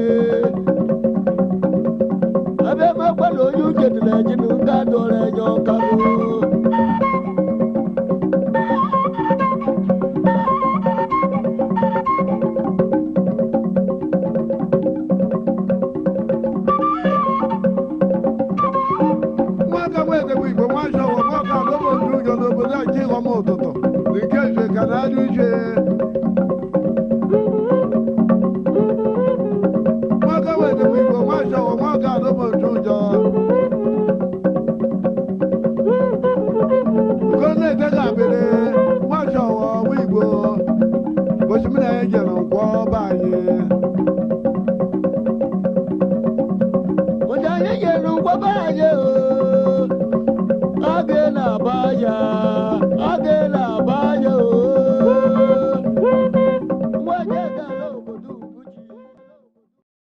Beauty is not a mirror's gift.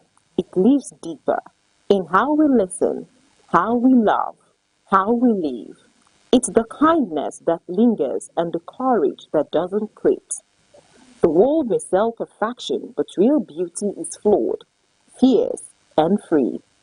It's in stretch marks and smile lines, in stories and scars. When you see someone who glows, it's not their skin, it's their soul breaking through. That's beauty, raw, radiant, and real. The soul is part of us that survives every storm. You can't see it, but you can feel it in silence, in longing, in every heartbeat that keeps going. It asks for more than food and fame. It hungers for meaning, for stillness, for the divine. The soul is where music is born, where peace begins, where truth hides. To care for your soul is the greatest act of self-love. For in the end, what we wear fades, but what we are at our core remains.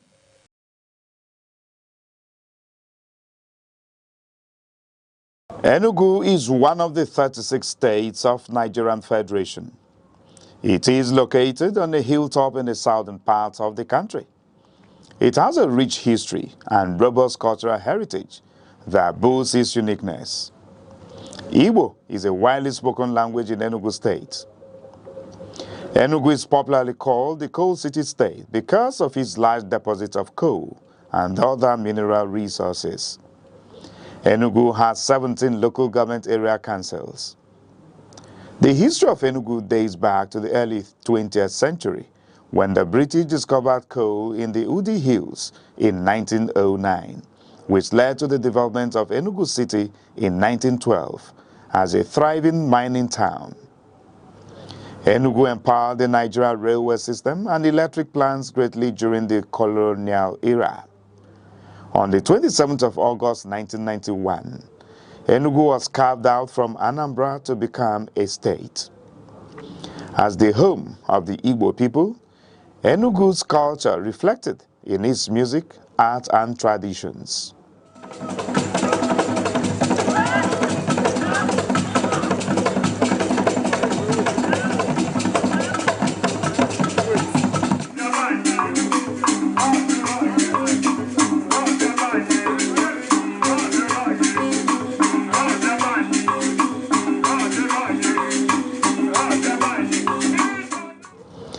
Enugu is situated in the eastern part of Nigeria, sharing borders with Benue at the north, Ebonyi at the east, Abia and Imo at the south, and Anambra and Kogi at the west, covering approximately 7,161 square kilometers.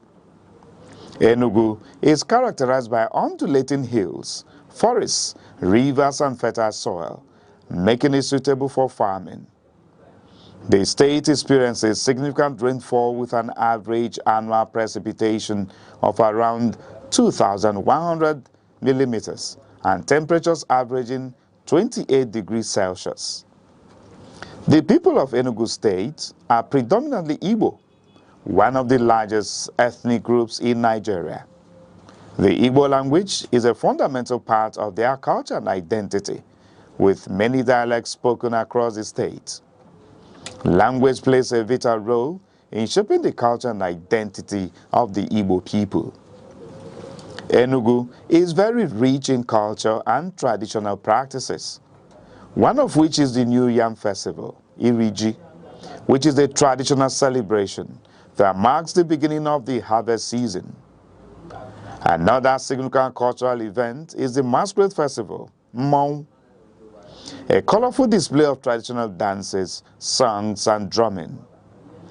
During this festival, different communities come together to showcase their masquerades.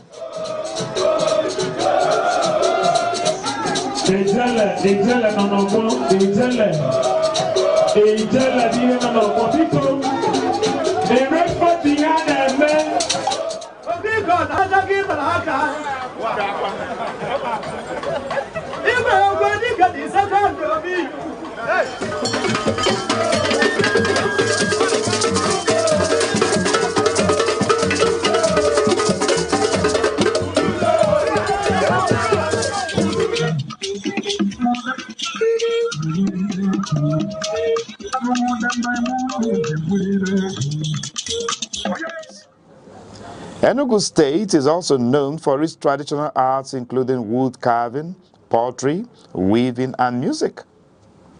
Enugu's cultural traditions help promote community cohesion, social bonding, and cultural identity. In the past, Enugu's economy was largely driven by coal mining. During the colonial era, Enugu was one of Nigeria's major industrial and economic centers. Today, Enugu's economy has become more diversified with some key sectors which includes agriculture, trade and markets, education and government, tourist centers. Enugu State is an important part of Nigeria, known for its cultural richness, peaceful environment, rich history and tourist attractions. From its coal mining history to its current role as an educational and cultural hub, Enugu continues to grow and contribute greatly to the development of Nigeria. All right, there, viewer, many thanks to you for having joined us today on the program, The Arena on Aneke Television. My name is Chris Anibogu, welcoming you on board and thanking you for having joined us. On The Arena today, we are looking at certificate without knowledge, the bane of national development. How much do you know about the certification process in Nigeria, beginning from the kindergarten stage up till the basic education, having the primary school of 6 years, and then first 3 years in the secondary school, and then 3 more years to complete the secondary school. Then from there, one progresses to the higher level in education. Some other persons do not stop there. Higher studies into the postgraduate studies continues until the certificate of doctorate is issued. But then, at the end of the day,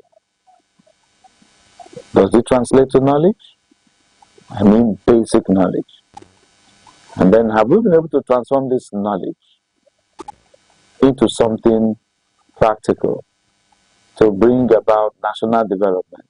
Well, these are more are the issues we'll be looking at on The Arena today. And we have our guest, a regular on this platform, Dr. Maxwell Menkite Ngene. He's a senior lecturer at the Department of Mass Communication, Enugu State University of Science and Technology, as well as a member of the Guild of Public Affairs Analysts of Nigeria, Enugu State Chapter. Dr. Ngene, you're welcome, sir. Thank you for having me. And I must confess that today, you are looking like one of your students in the classroom. Thank you very much. It was deliberate. You're looking good, sir. Thank you. You're welcome. So, dear viewer, let the program begin. And we want to begin with you on this note, sir. The process of certification in Nigeria, because we're looking at academic-wise now. Talk to us about it. Thank you very much. The very issue of certificates without the requisite knowledge is a profoundly problematic issue that has become very pervasive in our country. And it's very important that people like you bring such issues to the front burner for us to discuss it, because it undermines national development. There are so many reasons for that. It's not as if it should happen, but it does happen, and we need to discuss it. A lot of people appear not to understand the essence of education at all levels. I was surprised when you even drove your point in your opening remarks, you got even up to the doctorate level, which means that in your thinking that there are people who bandy around or carry PhD certificates, which in your own estimation do not really measure up, or you feel that they should not really be answering doctors or even professors. I don't know. You have to answer that question later. But that's the way you're putting me on the line now. That's why. That's why the way your introduction sounded. But I must tell you that if you look at the masters and PhD level, the level of insanity is very poor, very low. When people acquire PhD, it goes through a lot. It goes through a lot. If there's anywhere where people have sanity in terms of the educational scrutiny, is at the postgraduate level. At the postgraduate, believe me, because you won't get it. You won't get it because somebody is. It will come from your school. An external examiner will be invited that you may not even know who he is, and he will come to examine you, and no input whatsoever will come from the department or the faculty where you're coming from, even the school. So if you fail, you failed. If you pass, you passed. So to that extent, I tell you that that's where we have sanity. So, but again, I understand what you mean when you're talking about certification without knowledge. These are not the system of certification. A lot of things have gone awry in our system. A lot of things, not just about education, but you can see that there are people who even pay money to be called doctors, what they call honoris causa, honorary degrees. Recently, even we just said people answering doctor. You know, they will tell you that University of Birmingham, University of this have honored them, and you begin to look around to find out why they were honored. Is it in terms of the publications they've made? Is it in terms of the values they espouse? Is it in terms of distinguish themselves in so and so area? You would find. So that has been a problem. But you can also see that part of the problem has to do with lack of motivation. In the most states of Nigeria, including the federal government, had refused to heed the MDG goals of those days that said that education should have almost 1/3 of the entire budgetary allocation, about 30% of the federal allocation. If you look at Nigeria, at times you can see that they have given 4%, 5% to education, which may mean that sometimes even lower. Sometimes even lower, which may now mean that those who should know, who have been asked to superintend, to supervise the education sector, are socially not aware of the fact that education is the engine room that drives development, that drives society. So you can see that people can't give what they don't have. Nobody makes omelette without breaking eggs. If you do not have qualified teachers to teach, then the end result is that you have people who ab initio are very unqualified, determining the fate of students in the classroom. They won't be able to provide the requisite competence, the requisite skills, the requisite knowledge, which are very crucial in the development of man to become very important citizens of a particular society. So that has been the problem. We have seen situations where people in certain sectors, particularly in teaching, are not well remunerated. They are not sufficiently motivated. And you can see that even in our country, it has become very difficult for people who had even done well in school to get paid employment. So most times people are now asked to come to teaching. They are saying they are recruiting 20,000 teachers, 10,000 teachers. That is what you hear every day. And most times you see people who are not passionate about teaching. They have no proper training about teaching. They are not supposed to teach anybody ab initio, but they're going there as a survival instinct to put food on the table, to be sure that at the end of the month they earn some money. That is the part of the problem again. And again, we do not emphasize entrepreneurial skills. Okay. We do not emphasize the sense of skills that can make people to become self-reliant, sufficiently aware of the environment, and to be able to fix things that have nothing to do with theoretical training. So most times in the schools, universities, polytechnics, we offer theoretical trainings without practical hands-on the job knowledge. You understand?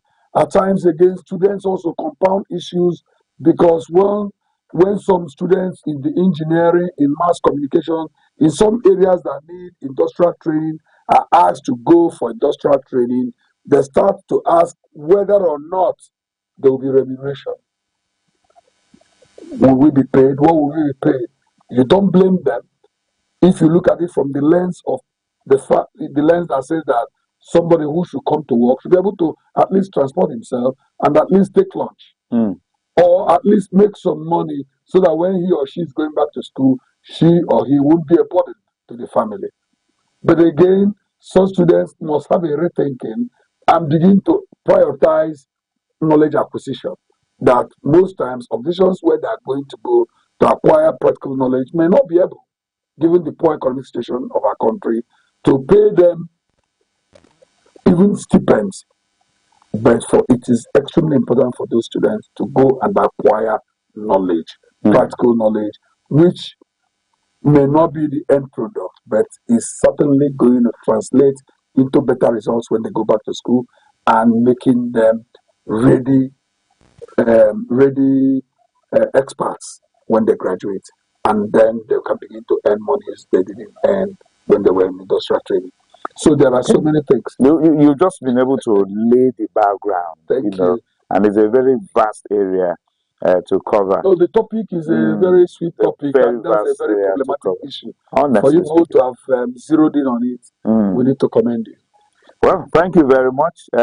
It's a problem for society that every year we chunk out, large number of graduates from the various academic, institutions we have in the country, and then I don't know.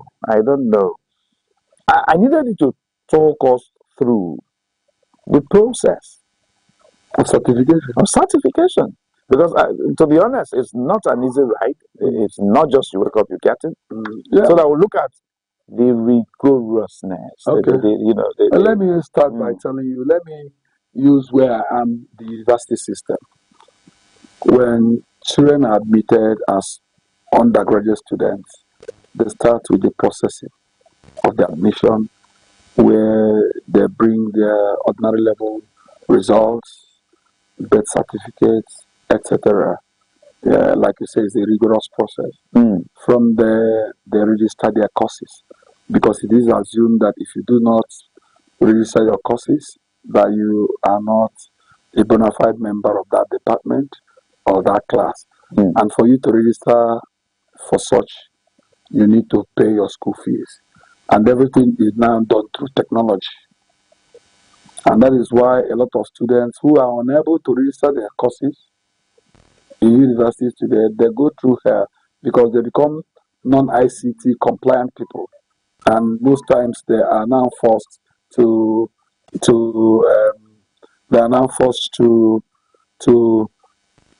rely on going from one place to the other, pursuing lecturers who were unable to submit their results firsthand to ICT people that want that.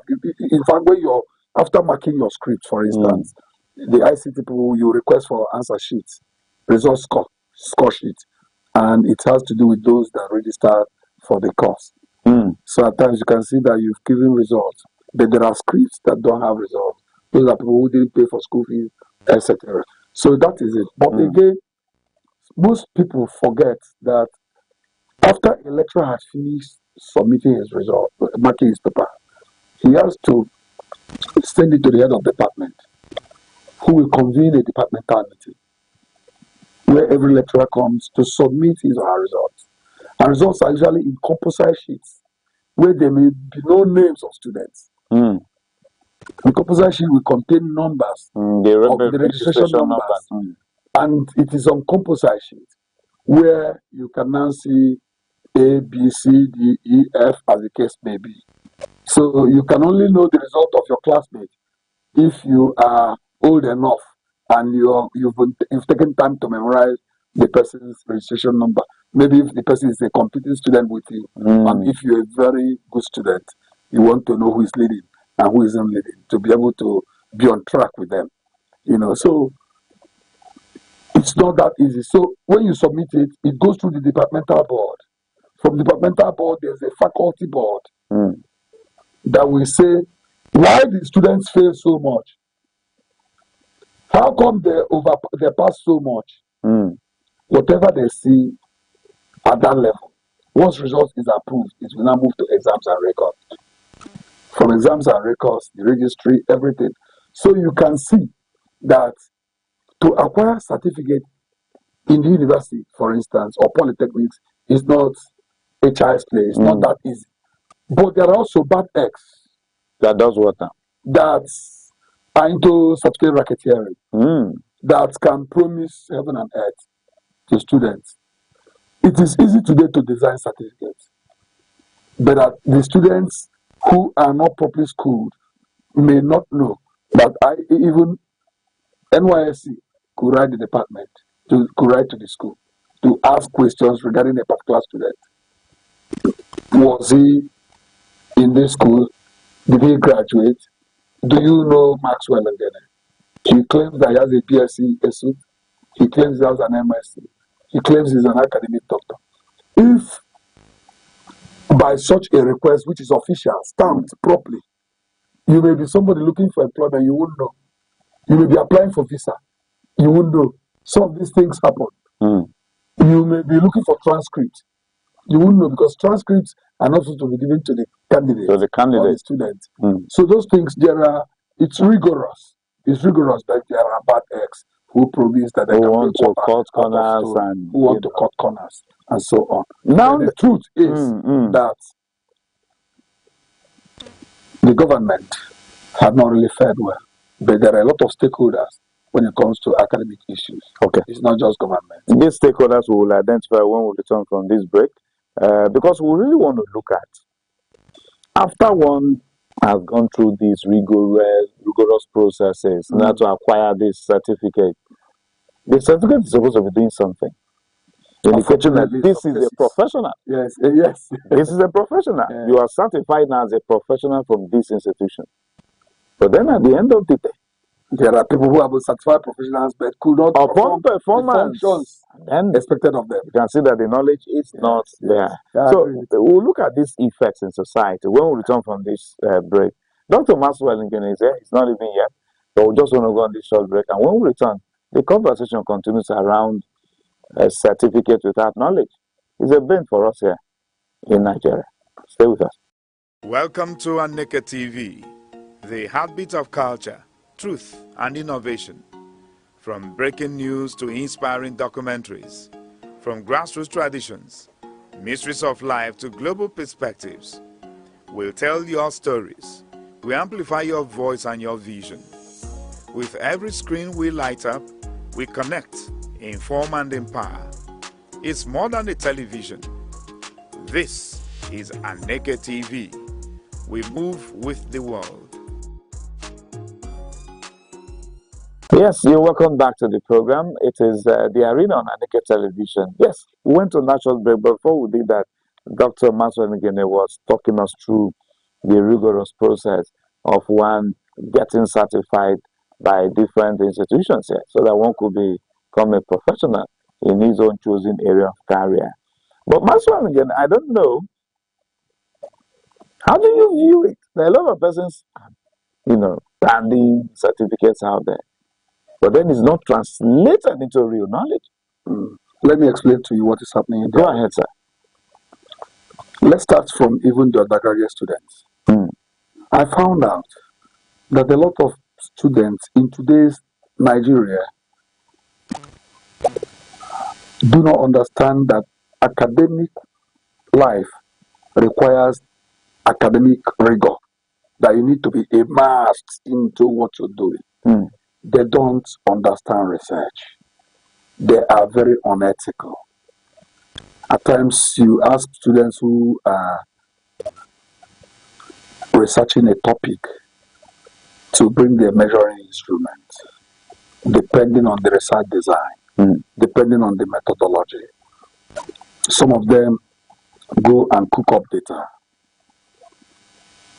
and some lecturers look elsewhere if they are gratified. Gratification? It is wrong. Because if, for instance, somebody is in the medical and health, for instance, and cooks up data, and data is supposed to be well informed, because data is normally used for informed decision making. We could end up killing so many people when drugs are produced based on the findings emanating from such a study. So it is wrong. Students today, when I was a student, if you're doing a study, after doing chapter 1, you will take it back to your supervisor as a supervisee. The supervisor looks at it and makes corrections and asks you to go and effect the corrections he has made and show evidence that you've done so. When you've done that, you ask you to proceed to chapter 2. After chapter 2, he will do the same and ask you to proceed to chapter 3. After you've done your chapter 3 and justified the methodology, the rationale for selecting whatever you're selecting, whether you're using survey research method, whether you're doing in-depth interview, whether the study is ethnographic study, whatever it is, whether it's a content analysis, you have to now take the measuring instrument to him to test reliability and validity, so that you'll be sure that the questions that are contained in the instrument are measuring the research objectives and the research questions. If he is satisfied, then he can ask you to go and administer it. Most people, most supervisors, most lecturers, I don't know the reason, do not ensure that students bring back evidence to show that they didn't just go to mark questionnaire themselves, but to ensure that they did it. So it's a problem. So the problem may be that somebody feels that government is not really paying enough or ensuring that lecturers and teachers' rewards are not just in heaven, that they get it here on earth. And some people become very unethical, very unprofessional. They have become joy killers. They continue to be anti-society and so on and so forth. Is a problem. Is a problem. Is a problem. Now, so at times when you're telling, if you are an ethically minded lecturer, you're asking your own part of the students you're supervising. This is the way. This is the way it has to be. Go and do this. Go and do this. At times, some of them see you as if you're wicked, because they know that some of your colleagues may not be doing it that way, because they're not problematic. They're not asking them to go and spend money to type questionnaire, to photocopy, to go to the location of this area of study to administer it, and so on. So these things are a problem, because a lot of people don't understand data analysis. Because when we talk about data, it's just like if somebody has 4 children and they are traveling and they ask the first daughter of the house, please ensure that your brothers and sisters eat when they should. If that child knows that they used to eat 6 cups of rice when parents were there, if he goes to cook the same 6 cups of rice, that is a waste because he knows that two people are not going to feed.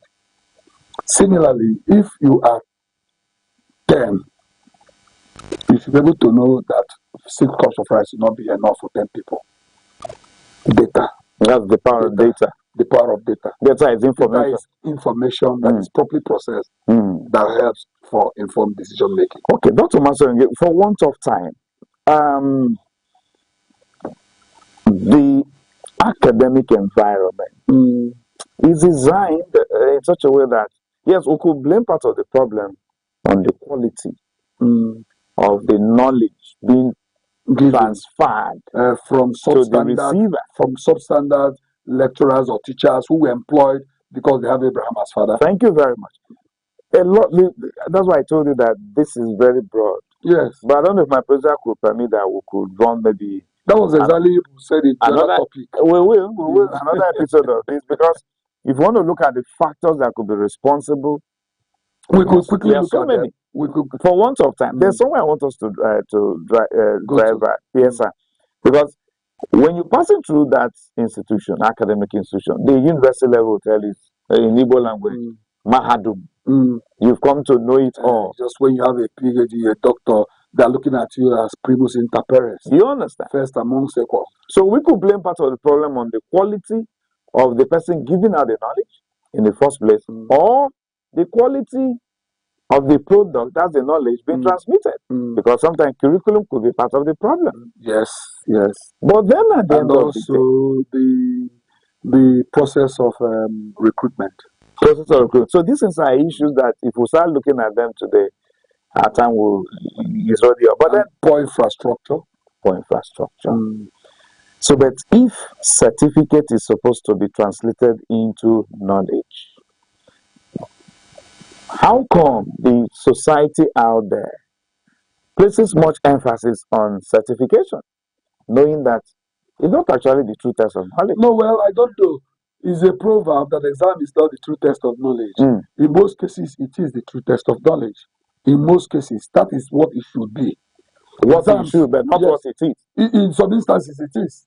When people make F, make E, and there are people, you went to school yourself. Yes. You do know that at times, if somebody makes A, it demonstrates that that person is far better than others. Some persons in my own days graduated with very wonderful looking results, and yet I know that it's not what it should be. No, it's at that time you may not have gotten to the level where you've gotten to, because now with age and exposure and with the kind of job you do, you're very versatile and your knowledge gap had widened. Your knowledge level had widened to make you understand things better. If you go back to school now, you make first class in your given area. It's as simple as that. It's just like somebody who is working in the studio here now. If that person goes through mature students program now, if the person is a good broadcast worker, that person will make a first class or a second class. Because of knowledge acquired. Because of the practical aspect of the knowledge acquired. Not necessarily because of the certification. All those things are what adds up to certification. Why is society placing much emphasis on certificates other than the knowledge? Where is our education coming from? It is the way the founding fathers made it. That because the thinking when we were small is that Jena could go to school. Emphasis was given about, regarding the importance of education. It was harped. It was knocked into our brain. It was inculcated. And those days, there were fewer professors. There were fewer doctors. And those people who successfully went through those, rigor are highly placed. They determine how society moves. And society was far better in terms of sanity, in terms of discipline, in terms of, moderation, in terms of even morality. If you look at the kind of houses, most of the things those people did are still there for us. Even those who are now saying education is a scam, this and that, you should not fall for it, because education is not a scam. You can't give what you do not have. But if you are asking, what do we do? Then we begin to profile solution regarding what could be done to strengthen the educational institution, to ensure that the right persons for the right jobs are employed. Let's get there now. You're good. So let's talk about those solutions. So please, viewer out there, Dr. Ngare is theorizing that education is not a scam. Education is the bedrock of society. It is the engine room that drives national development. a society that does not have sufficiently trained people. Education is not just the one you get in the classroom. Education could be formal, it could be informal. But I am also saying that you also need entrepreneurial skills. Even as I'm seated in this studio, I am an expert when it comes to audio. I know how to identify microphones. I know the pickup patterns of microphones. I understand placement of microphones. I understand sound balancing and control. I understand camera movement. I can shoot. After all, I used to record New Masquerade, Bassey and Company. These were network programs. You need skills. That was why when I was working as a media assistant to the then Governor Namani, I was very good because I was in broadcasting for 18 years before that appointment. I was doing Edugu Shahare, I was doing To God Be the Glory, all those kind of things, using those skills to ensure that programs produced are broadcast ready, broadcast quality, acceptable in terms of content, in terms of audio and video fidelity. Those kind of things. You need it. It is not just about going to school. It is about professing what you say you know.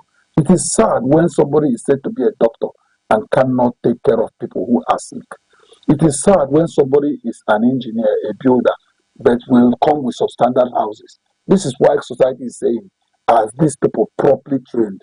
Were they really certified? I can understand it. But again, the solution has to do with those who are at the executive, and thank God our governor is doing something regarding education. You mean in Enugu State? Yeah, in Enugu State, because whether we agree or not, we keep hearing about the Christmas schools. 260 in number. 260 in numerical strength is not one, it is not two. Everyone is getting a brand new school, modern school. Our hope is that government should also insist on recruiting people who have passion for education, people who have passion for giving back to society, people who are ready to undergo the requisite training in ICT compliance, in ICT knowledge, grabbing, and also willing to go to rural areas to teach. Let people who come from particular local government teach in their own local government, so that when it is not properly done, we will know that there are the people who are undermining their own people. That may be a way out. And government should try, we've heard from the Commissioner for Education, then we should try to ensure that those who teach are sufficiently motivated. Yes, Enugu State is paying 80,000 for the least staff, minimum wage. But in today's Nigeria, a bag of rice, foreign rice, I bought one yesterday for 85,000. Well, if you use all your money to buy rice, you may not have money for transport. But I also thank God because I've heard that in those places there'll be Wi-Fi in terms of technology. Those who will teach there have places to live in where they won't be paying. The places we furnished were in GTC recently. As members of the Nigerian Guild of Public Affairs Analysts, we saw things and we're impressed. When some of these things are done, there won't be chattering. People who ordinarily will want to travel because they want better remuneration, better money, will now have no need. They would rather want to stay with their aging parents because what is good there is also here. All right. It's time up. Is it? It's time up. It's time to go. But then, Dr. Maxwell Ngene, yes, we've done this before. I want to do it again. We are going to have a continuation. That would be nice. We're going to have a continuation because we are not done with it yet. Yeah. I don't know if you're convinced by Dr. Maxwell Ngene's presentation, his submission.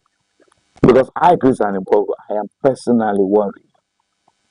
The society places so much emphasis on certificate other than knowledge. But then, you've heard from him. Maybe in subsequent editions or outings, we need to go deeper and deeper so that we'll know how you and I, as stakeholders in the education industry, how we are either contributing, to these problems and what we need to do better. He will come back. You will come back. Thank you. It's good to blend theory with practice. Thank you very much. So that's it on the arena today. We will come back again on this matter. Until then, I am Chris Aneke signing out. Hello, I'm Deb Bebra Wakoba. I am Chidimike Mede. I am Uche Osai. I'm Chiwendo Ifeanyi. My name is Obobina Samson. Please keep watching Aneke TV, or you can visit us on our socials like Instagram, Facebook, X, TikTok, or YouTube, all at Aneke TV. This is Aneke TV. We move with the world.